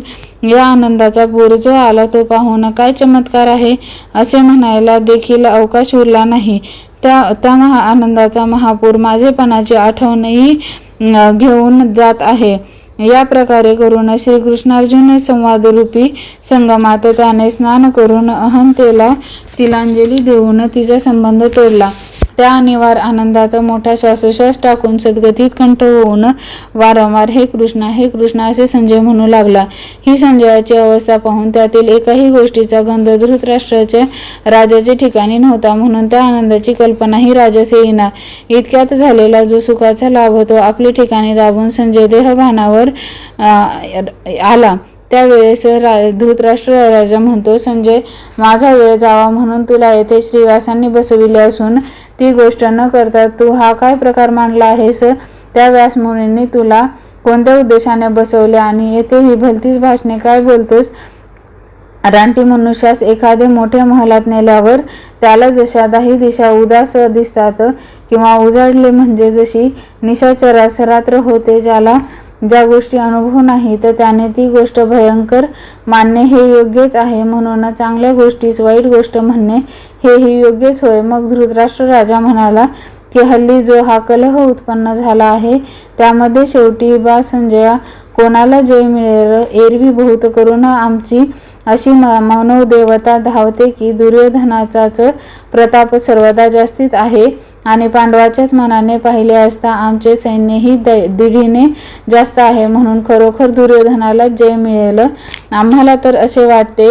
तुला कसे काय वाटत असेल ते असो, परंतु संजया तुझे भाकीत काय आहे ते आम्हाला सांग. हे राजाचे भाषण ऐकून संजय म्हणाला की तुम्हा दोघांपैकी कोणाला जय येईल हे मला सांगता येत नाही, परंतु जेथे मनुष्य आहे तेथे जगणे हे खास आहे. चंद्र तेथे चांदणे, शंकर तेथे पार्वती, संत तेथे ज्ञान या गोष्टी निश्चित असावयाच्याच. राजा तेथे सैन्य, सौजन्य तेथे सोयरीक, अग्नी तेथे दाहकतेचे सामर्थ्य, दया तेथे धर्म, धर्म तेथे सुखाचे स्थान व जेथे सुख आहे तेथे पुरुषोत्तम या गोष्टी असावयाच्याच. वसंत तेथे वन, वन तेथे फुले, फुलांचे ठिकाणी भ्रमरांचे समुदाय, गुरु तेथे ज्ञान, ज्ञानाचे ठिकाणी आत्मानुभव आणि आत्मानुभव झाल्यावर समाधान हे असावयाचेच. भाग्य तेथे उल्हास, फार काय सांगावे. जेथे सूर्य तेथे प्रकाश हा असावयाचाच. त्याप्रमाणे चार पुरुषार्थ धर्म, अर्थ, काम व मोक्ष ज्याच्या योगाने सनाथ झाले आहेत तो श्रीकृष्ण भगवान जेथे आहे तेथे लक्ष्मी असावयाचीच. आणि आपल्या पतीसह ज्याजवळ जगदंबा आहे, ज्याच्याजवळ जगदंबेच्या दासी अष्टसिद्धी ह्या असणार नाहीत काय. विजय स्वरूप जो श्रीकृष्ण तो ज्या पक्षाकडे स्वतः उभा राहिलेला आहे तिकडेच जय असावयाचा. जो अर्जुन विजय नावाने प्रख्यात आहे आणि विजय स्वरूप श्रीकृष्ण भगवान हा लक्ष्मीसह जिकडे आहे तिकडे जय खास ठेवला होत आहे. ज्या भक्ताला श्रीकृष्ण भगवान व लक्ष्मी ही बाप व आई आहेत त्यांच्या देशातील झाडांनी कल्पतरूची बरोबरी का न करावी. तेथील सर्व दगड चिंतामणी का न होतील. व तेथील जमिनी सुवर्णाच्या कारण होतील, त्यांच्या गावांच्या नद्या अमृताने कारण वाहतील, यात नवल ते काय? राजा, त्यांचा तूच विचार कर. त्याच्या तोंडातून निघणारे जे शब्द त्यांना सुखाने वेदवाक्य म्हणता येईल. देह असताना ते सच्चिदानंद स्वरूप का न होतील? म्हणून स्वर्ग व मोक्ष दोन्ही पदे ज्यांच्या सत्तेत आहेत, असा श्रीकृष्ण भगवान व कमला लक्ष्मी ही ज्याला बाप व आई प्राप्त झाली आहे, म्हणून ज्या पक्षाकडे लक्ष्मीपती श्रीकृष्ण भगवान उभे आहेत, तिकडे स्वयमेव सर्व सिद्धी असावयाच्याच. याशिवाय मी दुसरे काही जाणीत नाही. आणि समुद्रापासून उत्पन्न होणारा जो मेघ त्याच्या समुद्राहूनही जगतास विशेष उपयोग होतो, तसे श्रीकृष्णापेक्षा पार्थाचे भाग्य आज विशेष आहे.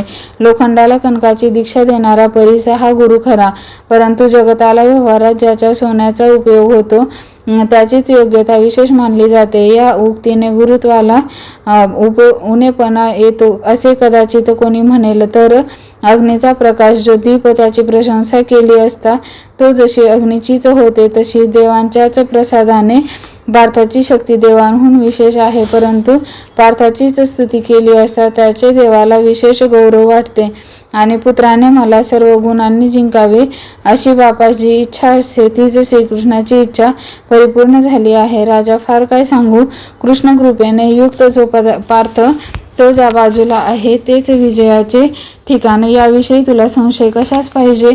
तेथे जर विजय नाही आला तर विजयाचे विजय पण व्यर्थ होईल. याकरता जेथे लक्ष्मी आहे तेथे तिचा पती श्रीकृष्ण भगवान व जेथे पांडुपुत्र तेथे विजय असून भाग्योदयही तेथेच आहे. जर श्रीव्यासांच्या बोलण्यावर तुमचा भरवसा असेल तर मी जो आता बोललो ते खचित आहे असे समजा. जेथे लक्ष्मीचा श्रीकृष्ण व भक्त कदंब अर्जुन हे आहेत तेथे मंगलाचा लाभ आणि सौख्य आहे. हे माझे बोलणे जर असत्य होईल तर मी व्यासांचा शिष्य म्हणविणार नाही. असे हात उभारून मोठ्याने गर्जना करून तो बोलला. याप्रमाणे सर्व भारताचा सारांश संजयाने गीतेच्या 18व्या अध्यायात एका 78व्या श्लोकात आणून कुरुनायक जो धृतराष्ट्र राजा त्याच्या हातात दिला. अग्नी किती मोठा आहे, परंतु वातीच्या शेवटाला लावला असता त्याच्या उजेडाने सूर्य मावळल्यावर जो अंधार पडतो त्याचे निवारण होते, त्याप्रमाणे वेद अनंत असून त्याचे सार 1.25 लक्ष भारत केले. त्या भारताचा सारांश गीतेच्या 700 श्लोकात आणला. व्यासांचा शिष्य जो संजय त्याही गीतेच्या 700 श्लोकातील शेवटला जो श्लोक तो व्यास शिष्य संजय त्याच्या पूर्णोद्गार होय. या एकाच श्लोकाने अज्ञानाचे मूळ समूळ जिंकून टाकले. असे गीतेचे 700 श्लोक हे गीतेची पदे असून गीतेला घेऊन जात आहेत, किंवा ही पदे नसून श्लोक ही गीता काशीची अमृतवृष्टीच आहे की काय? किंवा हे श्लोक नव्हे तर आत्मराजाची सभा जी गीता त्या गीतारूप सभेचे हे 700 श्लोकरूपी खांबच आहेत असे मला वाटते. किंवा गीता ही 700 श्लोकांनी प्रतिपादित केलेली साक्षात भगवती देवीची, या देवीने मोहरूप महिषासुरास मारून ही आनंदाप्रत पावली आहे. म्हणून या गीतारूपी देवीचा जो काया वाचे मने करून सेवक होईल तो आनंदरूपी साम्राज्यपटाचा सार्वभौम राजाच होईल. किंवा अज्ञानरूप जो अंधकार त्याला प्रतिज्ञेचा जिंकणारे हे 700 श्लोक नसून हे 700 सूर्यच श्रीकृष्णांनी गीतेच्या रूपाने प्रकाशित केले आहेत. किंवा संसार मार्गाचे चालणाऱ्यांना जे श्रम झाले आहे त्यांना परिहार होऊन विसावा घेण्याकरता 700 श्लोक हे द्राक्षांचे वेलच असून ते गीतारूप मांडवावर पसरलेले आहेत. किंवा श्रीकृष्णांनी रूपी गीता सरोवरात 700 श्लोक ही कमले असून त्याचा गंध घेणारे भाग्यवान संत हे भ्रमरच आहेत. किंवा हे श्लोक नव्हे तर गीतेचा महिमा वर्णन करणारे हे 700 स्तुती पाठकच आहेत. किंवा गीता रूप शहराला भोवतालू 700 श्लोकांचा कोटच आहे. म्हणून सर्व शास्त्रे गोपुरात वास करण्यास आली आहेत.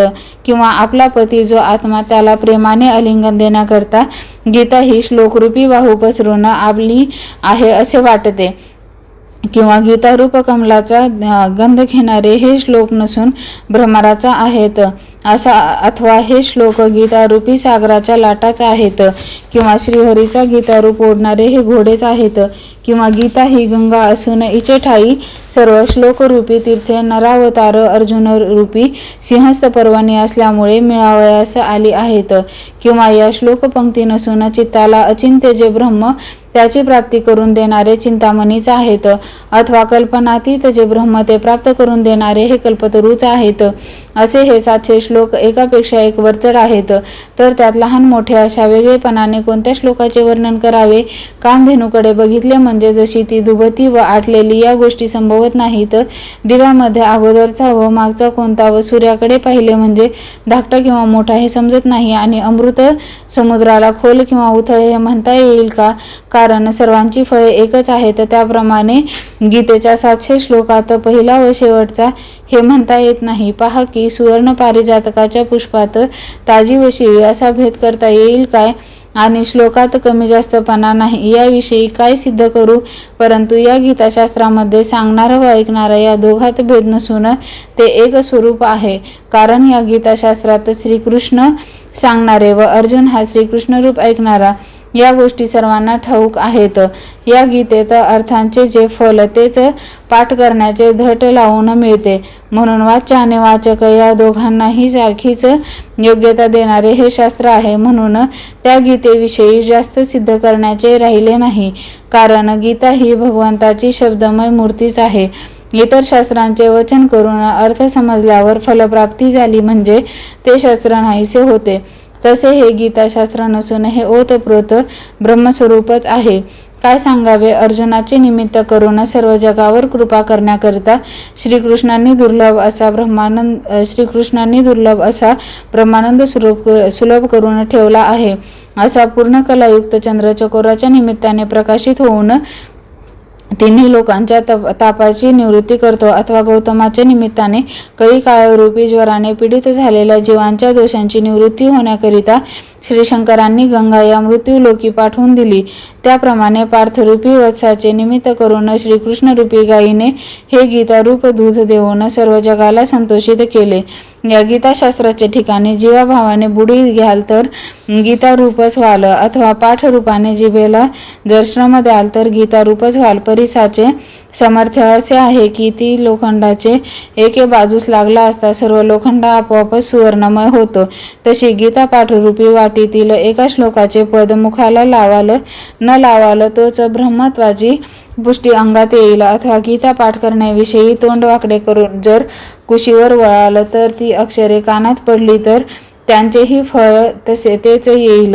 गीतेचे औदार्य काय सांगावे की जे आपल्या श्रवणाने पाठाने व अर्थाने मोक्षाशिवाय दुसरे फळच देत नाही. जसा समर्थ दाता कोणालाही विमुख लावित नाही, तशी म्हणून जितके शहाणे आहेत त्यांची एक गीतेचे सेवन करावे. या वाचून इतर शास्त्रांचे सेवन करून काय प्राप्त होणार आहे?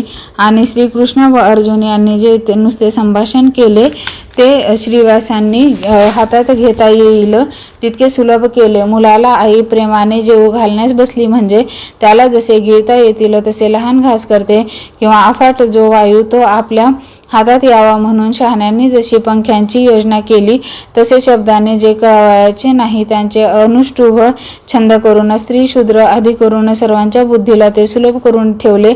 स्वाती नक्षत्राच्या पाण्यापासून मोती उत्पन्न झाली नसती तर स्त्रियांची अंगे कशाने शोभित झाली असती? नाद ब्रह्म जर वाद्यात आले नसते तर नाद आपल्या कसा कळला असता? फुले जर नसती तर वास कसा घेता आला असता? पक्वान्नात गोडी नसती तर जिभेला कशी प्राप्त झाली असती? आरसा जर नसता तर डोळ्याला आपले रूप कसे पाहता आले असते? निराकार श्री गुरु जर आकारास आले नसते तर उपासकांनी कशी सेवा करता आली असती? तसे अगणित जे ब्रह्म ते गीतेच्या 700 श्लोकांच्या स्वरूपाने जर प्रकट झाले नसते तर कोणालाही जाणता आले असते काय? मेघसमुद्राचेच पाणी वर घेऊन वृष्टी करून सर्वांचा उपयोग करतात, तर लोक मेघाचीच आशा करतात. कारण अमर्याद जो समुद्र त्यापासून कोणाचाच उपयोग होत नाही, म्हणून जे वाणीला देखील प्राप्त होत नाही ते व्यासांनी जर हे उत्तम श्लोक केले नसले तर ऐकावयाला किंवा मुखाने तरी वर्णन करावयाला कसे आले असते? याकरता श्रीकृष्णाची जी उक्ती संभाषण त्यांची गीतेच्या रूपाने व्यासांनी रचना केली, म्हणून सर्व जगतावर त्यांचा मोठा उपकार झाला आहे. आणि आता तोच गीतेचा मी व्यासांची पदे पाहून शुद्ध मराठी भाषेत ऐकण्याजोगा केला आहे. ज्या गीतार्थाचे यथार्थ वर्णन करण्याविषयी व्यासादिकांचे देखील ज्ञान साशंक होते, त्या गीतेचा मी हे गरिबाने व्याख्यान केले आहे. परंतु गीतारूप ईश्वर हा अत्यंत भोळा आहे, म्हणून व्यासांच्या भाषणरूपी पुष्पमाला धारण करतो व आमचे गरिबाचे दुर्वांकुरासाही नाही म्हणत नाही. आणि क्षीरसमुद्राचे काठाला हत्तीचे समुदाय आणि पाणी पिण्यासे येतात, तेथे त्यांनी तेवढी परवानगी असून मरकुटांनी तो माघारी लावतो काय? पंख न फुटलेल्या पाखराला जर उडता आले नाही तर आकाशातच राहते व सर्व गगनाचे आक्रमण करणारा गरुडही त्या आकाशातच राहतो. राजहंसाची मंदगती त्या जगतात उत्तम असली म्हणून दुसऱ्या कोणी चालू नये की काय? कलशात पुष्कळ साठवण असल्यामुळे पुष्कळ पाणी मावते व चूळ लहान असली तरी तिच्या मनाने तीत पाणी येत नाही. मशाल मोठी असल्यामुळे तिचे तेज मोठे पडते, पण वात जरी लहान असली तरी तिच्या मनाने तिचे तेज पडतेच की नाही? समुद्राच्या विस्ताराप्रमाणे त्यात आकाशाचे प्रतिबिंब मोठे दिसते, पण ते डबक्यातही डबक्याचे मानाने दिसतेच. त्याप्रमाणे व्यासादिकांच्या महामतीने या ग्रंथाविषयी विचार करावा व आम्ही स्वस्थ बसावे. ही गोष्ट युक्तीला जुळत नाही. ज्या समुद्रामध्ये मंदराचलासारखे महान महान जलचर वास करतात, त्यांचे वैभव पाहून लहान माशांनी तेथे राहूच नये की काय? अरुण हा सूर्याचे सानिध्य आहे म्हणून तो सूर्यास पाहतो आणि पृथ्वीवर जी लहान मुंगी आहे त्याचकडे पाहत नाही की काय? यास्तव आम्ही प्राकृतजनांनी गीतेचे देशभाषेत वर्णन केले ही गोष्ट अयोग्य आहे असे म्हणण्याचे कारण नाही. आणि बापाच्या मार्गाने लहान मूल जर चालू लागले तर ज्या स्थानाला बाप गेला त्या स्थानाला तो पोहोचू शकत नाही काय? तसा मी व्यासांचा माग घेत आणि भाष्यकाराला वाटा विचारित चाललो असता मी जरी अयोग्य आहे तरी व्यास ज्या ठिकाणी आणि गेले त्या ठिकाणी पावणार नाहीत तर कोठे जाईन? आणि परमेश्वराच्या क्षमेने पृथ्वी स्थावर जंगमाच्या विश्वाचा उपद्रव सहन करते व ज्या परमेश्वराच्या अमृताने चंद्र सर्व जगताच्या तापाची निवृत्ती करून शांत करतो, ज्या परमेश्वराच्या अंगाच्या तेजाने सूर्याला तेज प्राप्त झाले आहे म्हणून तो सर्व जगाला अंधारापासून प्राप्त होणारे संकट दूर करतो, ज्या परमेश्वराच्या सत्तेने समुद्राला उदक मिळाले आहे व ज्या पाण्याला माधुर्य व माधुर्याला सौंदर्य प्राप्त झाले आहे, ज्या परमेश्वराच्या सत्तेने वाऱ्याला गतिरूप बल, आकाशाला विस्तार व ज्ञानाला उज्ज्वल सार्वभौमत्व प्राप्त झाले आहे, ज्याच्या सत्तेने वेदाला बोलण्याची शक्ती, सुखाला आनंदितपणा हे असो, परंतु ज्याच्या योगाने सर्व विश्वाला रूप प्राप्त झाले आहे, तो वस्तुमात्रावर उपकार करणारा समर्थ सद्गुरू श्री निवृत्तीनाथ माझे अंतःकरणात शिरून वास करीत आहे. तेव्हा आता आयती तयार जी गीता ती मी जगातला मराठी भाषेने सांगणारा समर्थ झालो आहे. यात आश्चर्य ते काय? श्री गुरूंच्या नावाने डोंगरावर मातीचे द्रोणाचार्यांनी मूर्ती स्थापून त्यांची सेवा करून एकलव्य कोळ्याने आपल्या विद्येची कीर्ती त्रिजगतात सर्व मान्य करून घेतली. चंदनाच्या आसपास असलेले वृक्ष त्याच्या अंगाच्या सुगंधाने सर्व चंदन होतात. वशिष्ठांनी स्वीकारलेली छटी आपल्या तेजाने सूर्याबरोबर भांडू लागते. मग मी तर सद्गुरु चित्ताने युक्त आणि माझा सद्गुरु समर्थ धनी जो दृष्टीने अवलोकन केल्याबरोबर आपले स्वरूप देतो असा आहे. अगोदरच उत्तम दृष्टी असून त्यात सूर्याचे तेजाची मदत मिळाल्यावर मग दिसणार नाही अशी कोणती गोष्ट आहे? म्हणून श्री ज्ञानदेव महाराज म्हणतात की माझ्या तोंडून निघणारे नवे श्वासोश्वास देखील प्रबंध होतील, कारण श्री गुरूंच्या कृपेने काय होणार नाहीत. याकरता मी गीतेचा अर्थ मराठी भाषेत अशा रीतीने सोपा केला आहे की तो जरी कोणी वक्ता नसला तरी नुसती वाक्येच वाचली तरी उदासीन न दिसता स्पष्टपणे समजतो. म्हणून गीतेचे वक्तृत्व करणारा बोलण्याला माझा अर्थ भूषणेच होतात व गाणारा नसला तरी नुसती वाचली असता वक्ता जरी नसला तरी उपोषण दिसत नाही. दागिने सुंदर अंगावर न घालता नुसते जरी ठेवले तरी ते जसे शोभिवंत दिसतात, अथवा ते जरी अंगावर घातले तरी शोभा देतीलच. परंतु या दोन गोष्टी एके ठिकाणी कधी मिळतात? किंवा मोत्यांची जाड आहे तशी आहे की ती सोन्याला अनुकूल होऊन शोभा देतात. कदाचित सोने नसले तरी ती नुसती सडीच अंगाने शोभा देतात. अथवा वसंत ऋतूतील वाटोळी मोगऱ्याची फुले जशी गुंफून गजरा केला अथवा मोकळी घेतली तर त्याचे वासात कमीपणा नसतो, तसा गाणारा भेटला तरी त्याला शोभा देतो व गाणारा नसला तरी त्याचे तेज पडते. असा सर्व लाभदायक ओवी प्रबंधाने मीही हा ग्रंथ केला आहे. या ग्रंथात अबालवृद्धांस समजण्याजोगा ओवीच्या प्रबंधाने सर्व ब्रह्मरसाने भरलेल्या अशा अक्षरांची योजना केली आहे. चंदनाच्या झाडाजवळ गेल्यावर वास घेण्यास त्याला फुले नाहीत म्हणून खिन्न होण्याचे कारण नाही का की त्याचे सर्वांग सुगंधमयच आहे. तसा हा माझा ग्रंथ श्रवणात कानात पडता क्षणीच समाधी आणतो. मग त्याचे व्याख्यान ऐकल्यावर तो पुन्हा ऐकण्याविषयी नाद लावणार नाही काय? या माझ्या ग्रंथाचा पाठ करीत असता जर वक्तृत्व केले तर त्यापासून उत्पन्न होणारी गोडी अमृतालाही मागे टाकते. असे हे अमृताहून सुरस ऐते कवित्व गुरुप्रसादाने उत्पन्न झालेले त्याच्या श्रवणाने मनाने व ध्यासाने निरध्यास यास जिंकले आहे. हे वाटेल त्यास आत्मस्वरूप आनंदाचा शिलका वाटा घेविल व श्रवणाकडून त्या सर्व इंद्रियांची तृप्ती करविल. आपल्या शक्तीने चतुर चकोर पक्षी चंद्राच्या अमृताचा रस उपभोग घेतील. तसा सर्वांना उपभोग घेता येत नाही तरी चांदण्याचा उपभोग सर्वांस होतो. तसा या अध्यात्मशास्त्रापासून जितेंद्रिय जे पुरुषाधिकारी आहेत त्यांचा खरा आनंद प्राप्त होतो, परंतु इतर लोकांना वाणीच्या सौंदर्यापासून सुख होते. अशा प्रकारे श्री गुरु निवृत्तीनाथांचे खरे ऐश्वर्य आहे. म्हणून हा माझा ग्रंथ नसून त्यांच्या कृपेचे वैभवच होय. क्षीरसिंधूच्या पलीकडे पर्वतीचे कानात श्री शंकरांनी जे ज्ञान सांगितले केव्हा सांगितले ते माहीत नाही. जे ज्ञान क्षीरसमुद्राच्या माशाने पोटात जे गुप्त रूपाने होते त्यांना प्राप्त झाले. ते मत्स्येंद्रनाथ सहज संचार करतात सप्तशृंगावर आले. तेथे ज्याचे अवयव भंगलेले होते असे चौरंगीनाथ हे मत्स्येंद्रनाथांचे दर्शन होण्याबरोबर सर्व अवयवांनी परिपूर्ण झाले. मग त्या अचल समाधीचा उपभोग घ्यावा या इच्छेने ते आपले ऐश्वर्य मत्स्येंद्रनाथांनी गोरक्षनाथास दिले.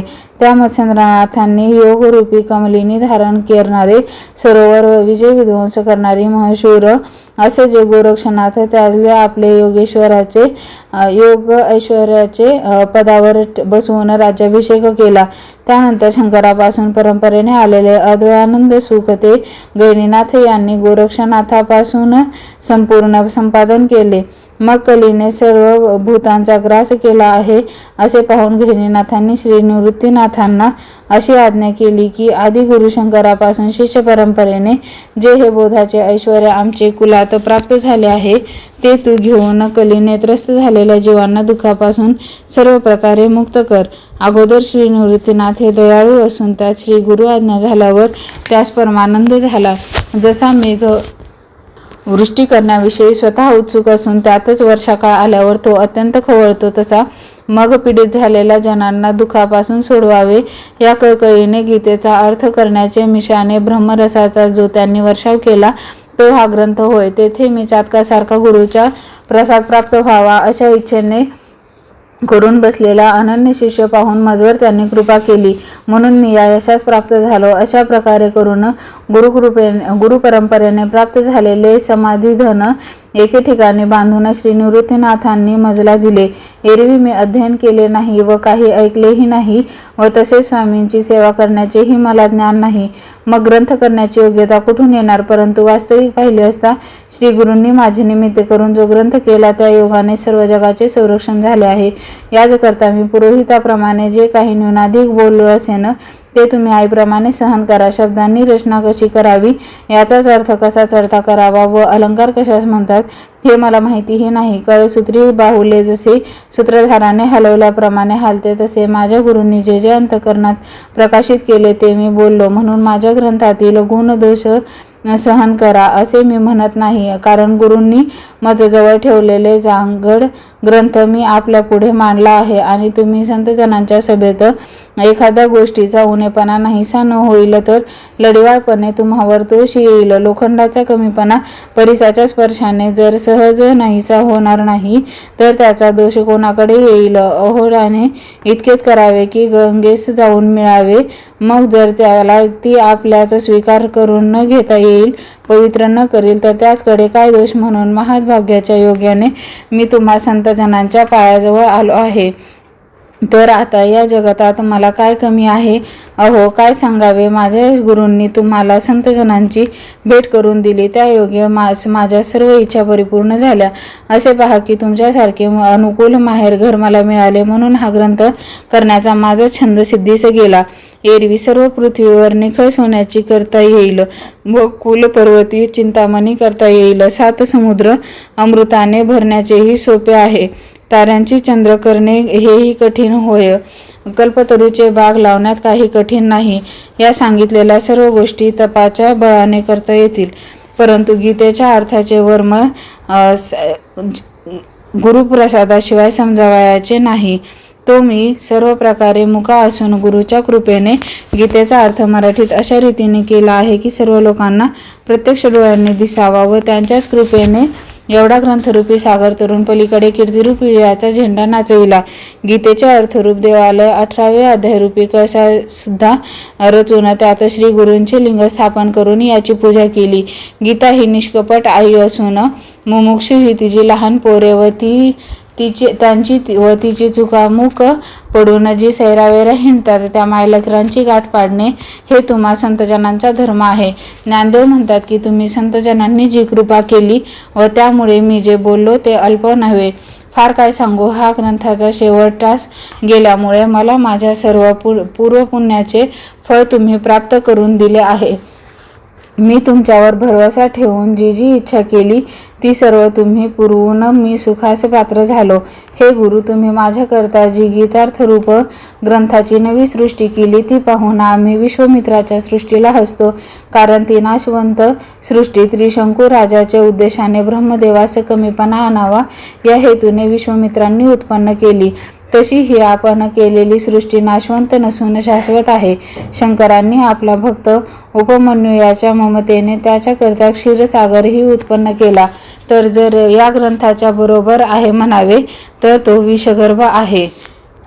समुद्र मंथनाच्या वेळेस त्यातून हालाहल विष निघाले. प्राणीमात्राला अंधकार व निशाचर यांची पीडा होऊ नये म्हणून त्यांची धावा केला असता सूर्याने त्यांच्या दुःखाचा आपल्या तेजाने परिहार केला खरा, परंतु त्याच्या तेजाने उष्णतेने जीवमात्राला त्रास होतो. हा त्यांच्यात कमीपणा आहे. तप्त झालेल्या जगास चंद्राने आपल्या चांदण्याने शांत केले. तो चंद्र कलंकाने युक्त आहे म्हणून त्या दोषयुक्त चंद्रासारखा हा ग्रंथ आहे असे कसे म्हणावे? याकरता तुम्ही संतजनांनी माझ्याकडून त्रैलोक्याला उपयोग व्हावा म्हणून जो ग्रंथ करविला तो अनुपम आहे. फार काय सांगावे, तुमच्या कृपेने हे धर्मरूप कीर्तन शेवटास गेले. तर माझे आता इतकेच काम राहिले आहे की आपली सेवा करावी. आता यावर विश्वस्वरूप सद्गुरू यांनी माझ्या वाघयज्ञ करून संतुष्ट होऊन मजला हा प्रसाद द्यावा की दुष्टांचा कुटिलपणा जाऊन त्यांना सत्कर्माची प्रीती उत्पन्न होवो, जीवमात्राची एकमेकांवरील मैत्री वाढो. या सर्व विश्वामधील पापरूपी अंधकार नाहीसा होऊन स्वधर्मरूपी सूर्य उगवून त्याचा प्रकाश हो आणि प्राणीमात्राच्या ज्या ज्या इच्छा असतील त्या पूर्ण होत या भूतलावर अखिल मंगलांचा वर्षाव करणाऱ्या भगवत भक्तांच्या समुदायांनी सर्व भूतांना सद्भावे करून सदोदित भेट होवो. ते भक्तजन कसे आहेत तर चालते बोलते कल्पतरूचे बाग, जिवंत चिंतामणीचे गाव किंवा अमृताचे चालते बोलते समुद्रच होतं, जे कलंकरहित प्रतिश्चंद्र संसाररूपी अंधकार दूर करून शांतिसुख देणारे प्रतिसूर्य असे भगवत भक्त ते सकल जीवांना प्रिय होत. फार काय मागावे, सर्व त्रैलोक्य सुखाने परिपूर्ण होऊन प्राणीमात्राला हरीचे अखंड भजन करण्याची इच्छा हो आणि या ग्रंथावरच ज्याचे उपजीवन आहे त्यांना इहलोकाचे व परलोकाचे सुख प्राप्त हो. तेव्हा सद्गुरू प्रसन्न होऊन म्हणाले की तुझ्या म्हणण्याप्रमाणे सर्व होईल. असे वरप्रदान मिळाल्याने श्री ज्ञानदेव फार संतोषित झाले. याप्रमाणे कलियुगामध्ये महाराष्ट्र देशात श्री गोदावरीच्या दक्षिण तीरास त्रैलोक्यात पवित्र व अनादि पंचक्रोश क्षेत्र निवासे ज्या ठिकाणी सर्व जगतांचे जीवनसूत्र श्री मोहनी राज आहेत त्या क्षेत्रात सकल कलांनी संपूर्ण व पृथ्वीचा धनी व न्यायाने प्रजेने पालन करणारा यदुकुल असं भूषण देणारा राजाराम राज्य करीत होता. त्यावेळेस श्री निवृत्तीनाथ महाराज परंपरा श्री शंकरापासून आहे. त्यांचे शिष्य श्री ज्ञानदेव यांनी श्रीमद भगवद्गीतेस मराठी भाषेचे लेन केलं. याप्रमाणे भारतातील प्रसिद्ध विष्णू पर्वतांच्या श्रीकृष्णार्जुनांचा संवाद उत्तम झाला. जे उपनिषदांचे सार असून सर्व शास्त्रांचे माहेर व परमहंस साधूंचे क्रीडा करण्याचे सरोवरच आहे. या गीतेचा 18वा अध्याय हा कळस आहे असे श्री निवृत्ती महाराजांनी शिष्य ज्ञानदेव म्हणतात. उत्तरोत्तर या ग्रंथाचा पुण्यरूप संपत्तीने जीवमात्राला सर्व सुखाचा पूर्ण लाभ हो. 9 शके 1221 मध्ये ही टीका ज्ञानेश्वर महाराजांनी करून सच्चिदानंद बाबांनी अति आदराने लिहिली. ज्ञानेश्वर माऊली ज्ञानराज माऊली तुकाराम. अध्याय 18वा श्री निवृत्तीदास ज्ञानेश्वर माऊली चरणी अर्पण. सार्थ श्री ज्ञानेश्वरी. अध्याय 1. श्री गणेशाय नमः. हे निर्गुण ब्रह्मा आत्मरूपा, तू सर्वांचा आदी असून तुझे वेदांनी वर्णन केलेले आहे व तुझ्या स्वरूपात जाणारा तू स्वतःच आहेस. तुला माझा नमस्कार असो आणि तुझा जय जयकार हो. श्री निवृत्तीदास ज्ञानदेव म्हणतात, देवा सकल जगाच्या बुद्धीला ज्ञानाचा प्रकाश देणारा जो गणपती तूच आहेस. कसा म्हणाल तर ऐका महाराज. स्वर व व्यंजने ही ज्या रूपाची सुंदर कांती आहे ते शब्द मात्र म्हणजे संपूर्ण वेद हीच तुझी उत्तम व व्यापक गणेश मूर्ती होय. असे पहा की मन्वादिकांचे स्मृती हे त्याचे शरीराचे अवयव असून त्यांची अंगलोट अवर्णनीय आहे व त्यातील अर्थ ही सौंदर्याची खाण आहे. 18 पुराणे हीच रत्नखचित भूषणे आहेत व त्यातील पदे हातांचा घाट असून त्यातील गर्भित अर्थ हीच कोंदणे आहेत. उत्तम पदरचना हेच रंगविलेले वस्त्र होय व त्या पदातील अलंकार हेच लखलखीत लांबरुंद वाण होत. काव्य आणि नाटके पहा, त्यांची कौतुकाने योजना करू म्हटले तर करगोट्याच्या घागराच्या ठिकाणी होते आणि त्यातील अर्थ हा घागऱ्यांचा मंजूळ ध्वनी होतो. मार्मिक दृष्टीने पाहिले म्हणजे त्यातील श्लेषांच्या पर्यायाची उत्तम स्थले हीच कोणी ह्या घागऱ्यांमधील रत्ने शोभतात. व्यासदिकांची बुद्धी हीच त्यावरील मेखलेच्या कमरेच्या शेल्याच्या ठिकाणी शोभते व त्या बुद्धीचा सरळपणा मेखलेच्या पदराच्या शेंड्याप्रमाणे झळकतो. असे पहा की 6 शस्त्रे हेच गणपतीचे 6 हात होत आणि म्हणून त्यातील भिन्न भिन्न अभिप्राय ही त्या हातातील निरनिराळी शस्त्रे होत. ज्ञानेश्वर माऊली ज्ञानराज माऊली तुकाराम.